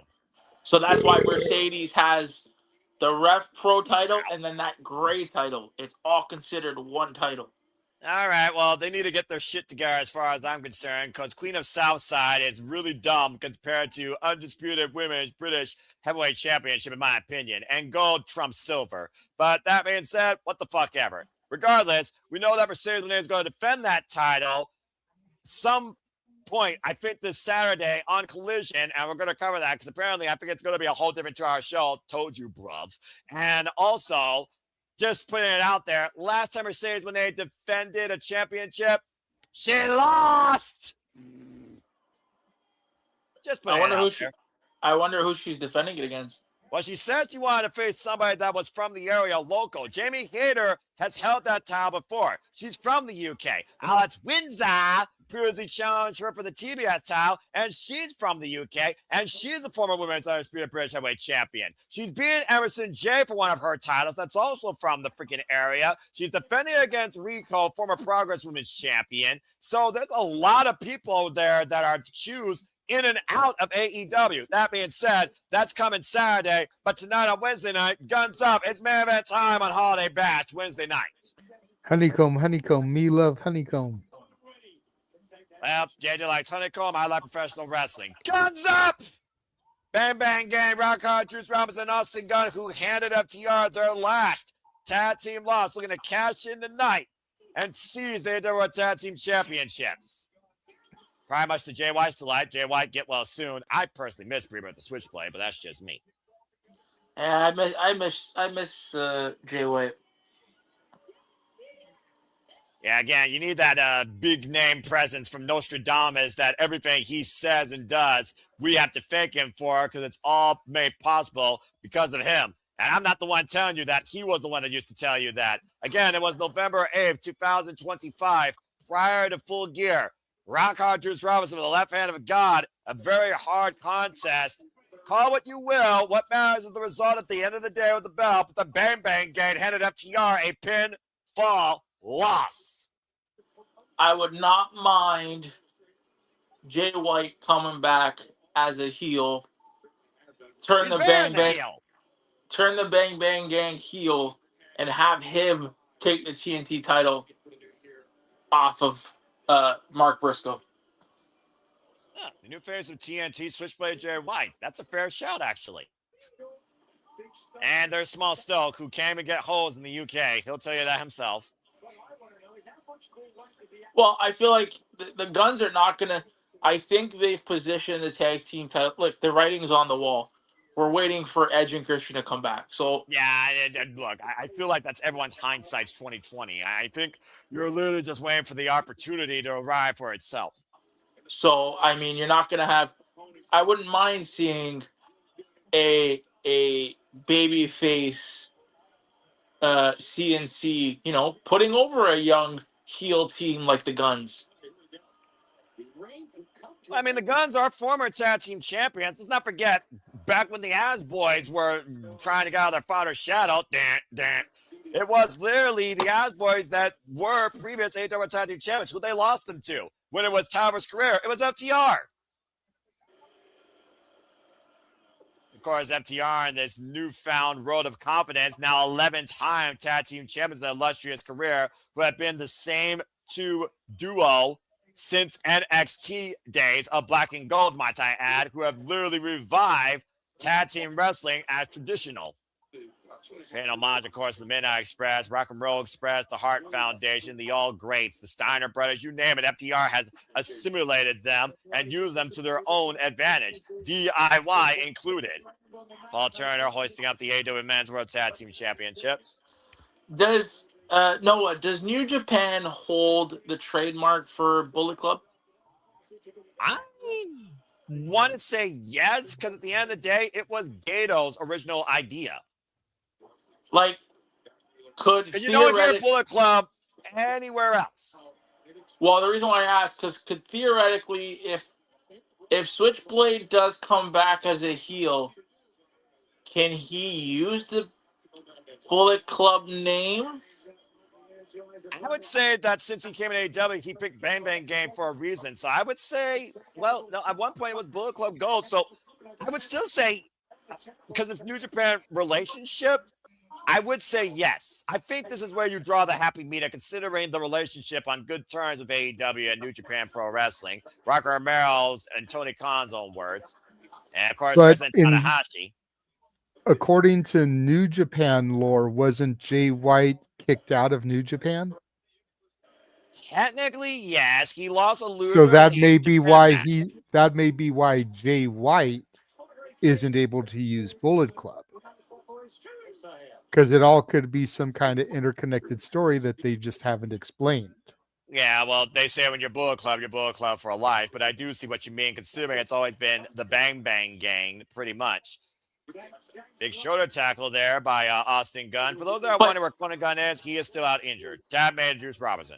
But this is what I'm saying. I think the Bang Bang Gang, it would be a good name as a babyface faction, right? I see where you're going with that, Nick. Yeah, because Bang Bang Gang sounds more fun, more, kid friendly, more, babyface. Yeah. Whereas Bullet Club is, that's the group that wants to take over. That's the modern day NWO. And I think the world title scene right now, there are more talents in the world title scene that we need to get over before Jay White challenging for the world title. So I think a happy medium for that is him coming back as a heel and kind of taking over the TNT title. See, that is one place I'll push back, because Jay White should have been AEW World Champion already. I know. He just keeps fucking getting injured, and it stalls any momentum he builds. The AEW World Title picture needs him. Up and over. I'm tired. I'm starting to fall into AEW, the same thing that made me stop watching WWE when they were the only thing. I'm starting to get tired of seeing the same people in the title hunt. Well, I think I've been on record in saying, I've always said that I think the natural progression of this title, of the world title scene at least, is Hangman dropping it to MJF, and then MJF dropping it to Will. And right now, I think now with all of the injuries that have been in play, things have kind of, we had to change things, i.e. Samoa Joe. But I think the fact still remains that the miss. Juice Robinson out of the corner. High cross body. if Will's ready to go next year, he has to win the title at. Not necessarily. Double leg takedown. You need to have Will win it at All In London. You're not gonna have him win it anywhere else. It makes the most sense, but it also seems too damn obvious. And we'll see if it's too obvious that FTR is going to hold on to championships after this rest required picture-in-picture. Fuck television. I just feel like at the end of the day, Will Ospreay definitely is a front runner to the AEW and to a brighter future. And yeah, winning the title on his home turf, that would make a lot of sense. But there's a reason also why Will Ospreay didn't win Double or Nothing this year, and Heyman did. All right? I'm just saying. It's not about the championship. It's about the moment. Now, does that moment and championship make the most sense? Yes. Will AEW do that? Possibly. It really comes down to who's the antagonist. Last time we were there at All In, let's not forget, MJF is still owed a victory against Will Ospreay inside that stadium because he took his American Championship. Just a half of the face first, DDT, and 2 counts. But this goes back to JJ's point. I'm just trying to say, right now, I don't see Jay winning it. Like I think Jay White and the world title, I think that's we're gone at that point. We're done. I can't see him winning it. So would he make a great mid-card heel? Right? Didn't you know what I mean? I can see him being a menace in a TNT title picture. Well, again, the hindsight's 2020 as far as what 2026 puts everybody here, because as far as I'm concerned, the new year needs to be a reset on everything across all companies. Diving headbutt by Dax Harwood looking to reset Austin's Heart is a cover and a 2 count. Again, for those that are just tuning in now, bring up to speed, this collision hour has been flying by quite nicely. Máscara Dorada lost to Orange Cassidy via crucifix counter rope off his own momentum out of the corner. Orange Cassidy goes up to 6 points. Máscara Dorada stays at 3. Jamie Hayter hit hard, wiped Ladon out with Haterade in their first ever one-on-one encounter in both their respective careers. After the Triangle of Madison introduced Madison Confusion, Chris Statler came down to make things even, and Jamie Hayter, quote-unquote, inadvertently wiped out and decked Chris Statlander with Haterade ahead of AEW World's End. It is what it is sometimes in combat. And now we're here with our main I don't event. know if that was inadvertent. I think it was intentional. Look, you guys send a message to the champion. That's one way to send a message when you drive your forearm through the champion's throat. I'm just saying. We'll see if Chris Statlander has an answer or if the two have a follow-up ahead of next week. What is the primary? We got face-to-face with them this Saturday on Collision. Again, folks, Collision this Saturday continues 2:30 p.m. Standard Time with no classic action, and Mercedes Moné will defend her Red Pro Undisputed Women's Championship against a homecoming opportunist, someone from the UK. So let your names run wild, because in and out of AEW, there's a lot of names that can fit that billing. And the last time she defended a championship, she lost. And we've been calling the downfall of the CEO for a long time, JJ. I know. I'm here for it. So you make an early Christmas gift this Saturday if she loses her Red Pro. Considering, I want to add, that Red Pro Undisputed British Women's Championship, that's her second longest title. That was the title she won after the TBS Championship, might I add, before she became Ultima Moné. Who would you like it to be? Ooh, good question. I'm the wrong person to ask because I don't know who would be considered local to the area with them being in the UK. I'm the wrong person.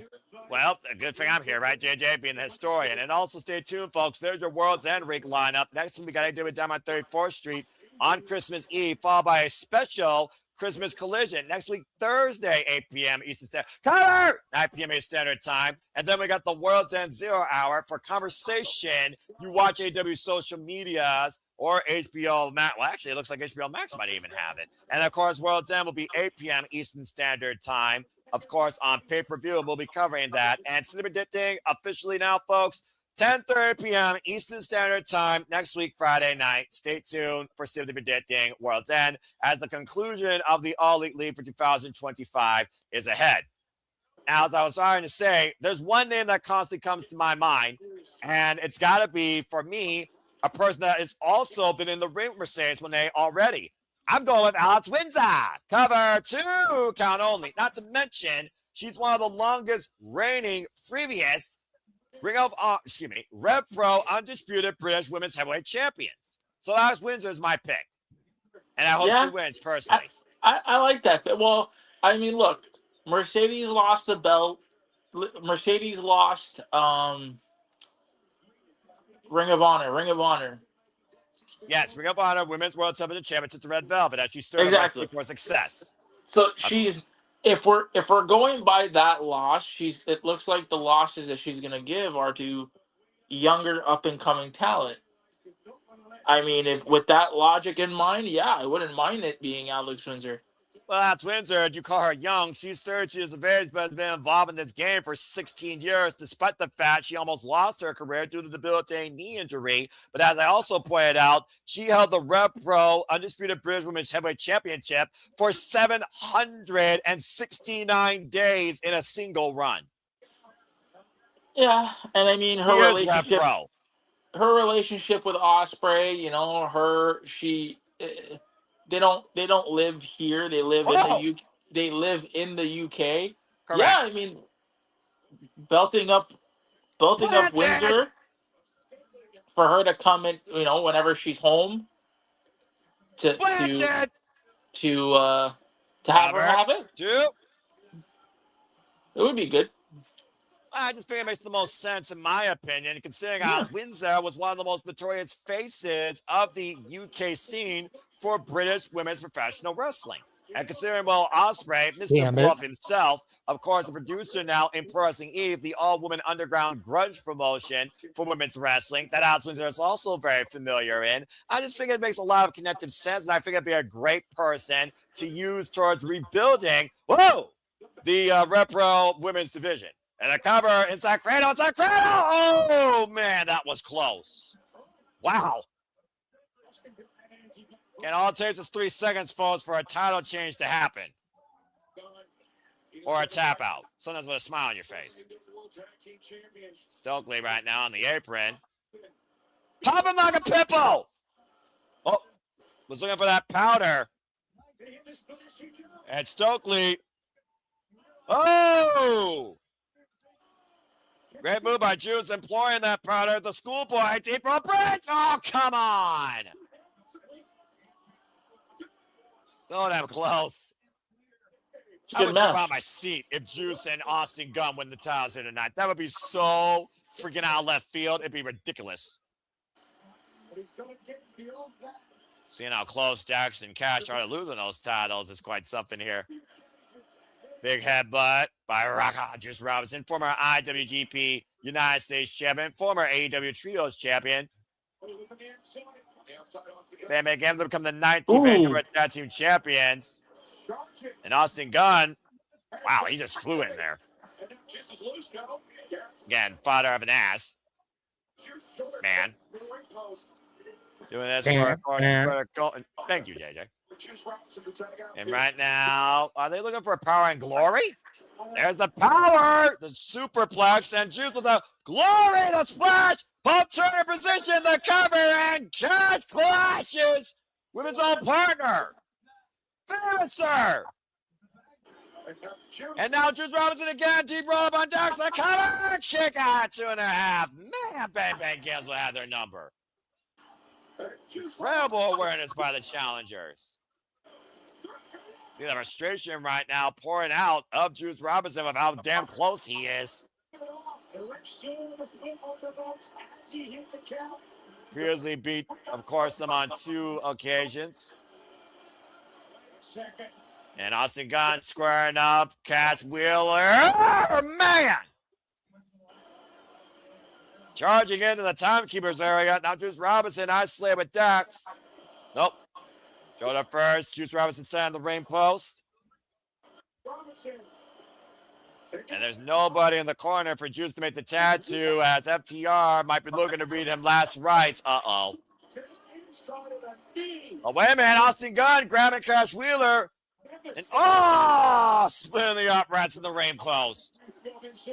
As Dax hoists up Juice. No one there, though. Left hand of God swinging a miss. Big right by Dax. Left hand of God connects. The famous sir on Dax. And Juice Robinson with the cover. 2. And they got it. They got it. Wait, what? Yeah. Oh, crap. That foot on the rope. To Nick's point. I'm guessing Kaz wants to put Dax's foot on the rope. Yeah, but but this is stupid because the ref was looking right at him. Well, this match will continue. Look, I don't care how far down your blinders is looking at the shoulders. You should have saw that, and unfortunately, Juice should have saw that chop block. Now FTR smelling blood in the water. Again, diversionary tactics. FTR's MO for their careers. Vicious stomp to the knee. How many people they injured with that move? That was late. I don't know about that. And Juice Robinson right now, one-legged man in ass-kicking contest. Now wrenching back in the modified figure of 4, literally seeing the titles go away right in front of him. Cash Wheeler sending Austin Gunn off with the front face lock. Again, nowhere to go, and Juice taps out. I don't know, JJ, was that late? That looked late to me. Yeah, I'm not a fan of that. Yeah, That I'm about looked- to say. That looked late. VAR, we're in the UK. VAR, complain about that with your local football league. Well, either way, FTR will still leave the AEW Men's World Tag Team Champions as Nick waits the ultimate opportunity for 2 of his favorite Canadians. But coming up this Saturday on Collision, we'll be covering Holiday Bash. Open challenge Mercedes Moné for the Rep Pro Undisputed British Women's Heavyweight Championship. Kazuchika Okada versus Kevin Knight. Jungle Jack Bray versus Speedball Mike Bailey. And Nathan Cruz goes one-on-one with Eddie Kingston. And so much more comes Saturday as the Holiday Bash tonight concludes. For Nick Ferrantes, American Wrestling JJ Williams, I'm the Seminole Foster. We'll see you tomorrow for a night of honor and some wrestling revolver. But until then, as always, make a positive impact in life and have a good night. Thanks for tuning into our coverage of AEW Holiday Bash, Collision, and Dynamite. JJ, cut the fucking feed. That was a lot of fun, to say the least. Imagine saying the Undisputed British World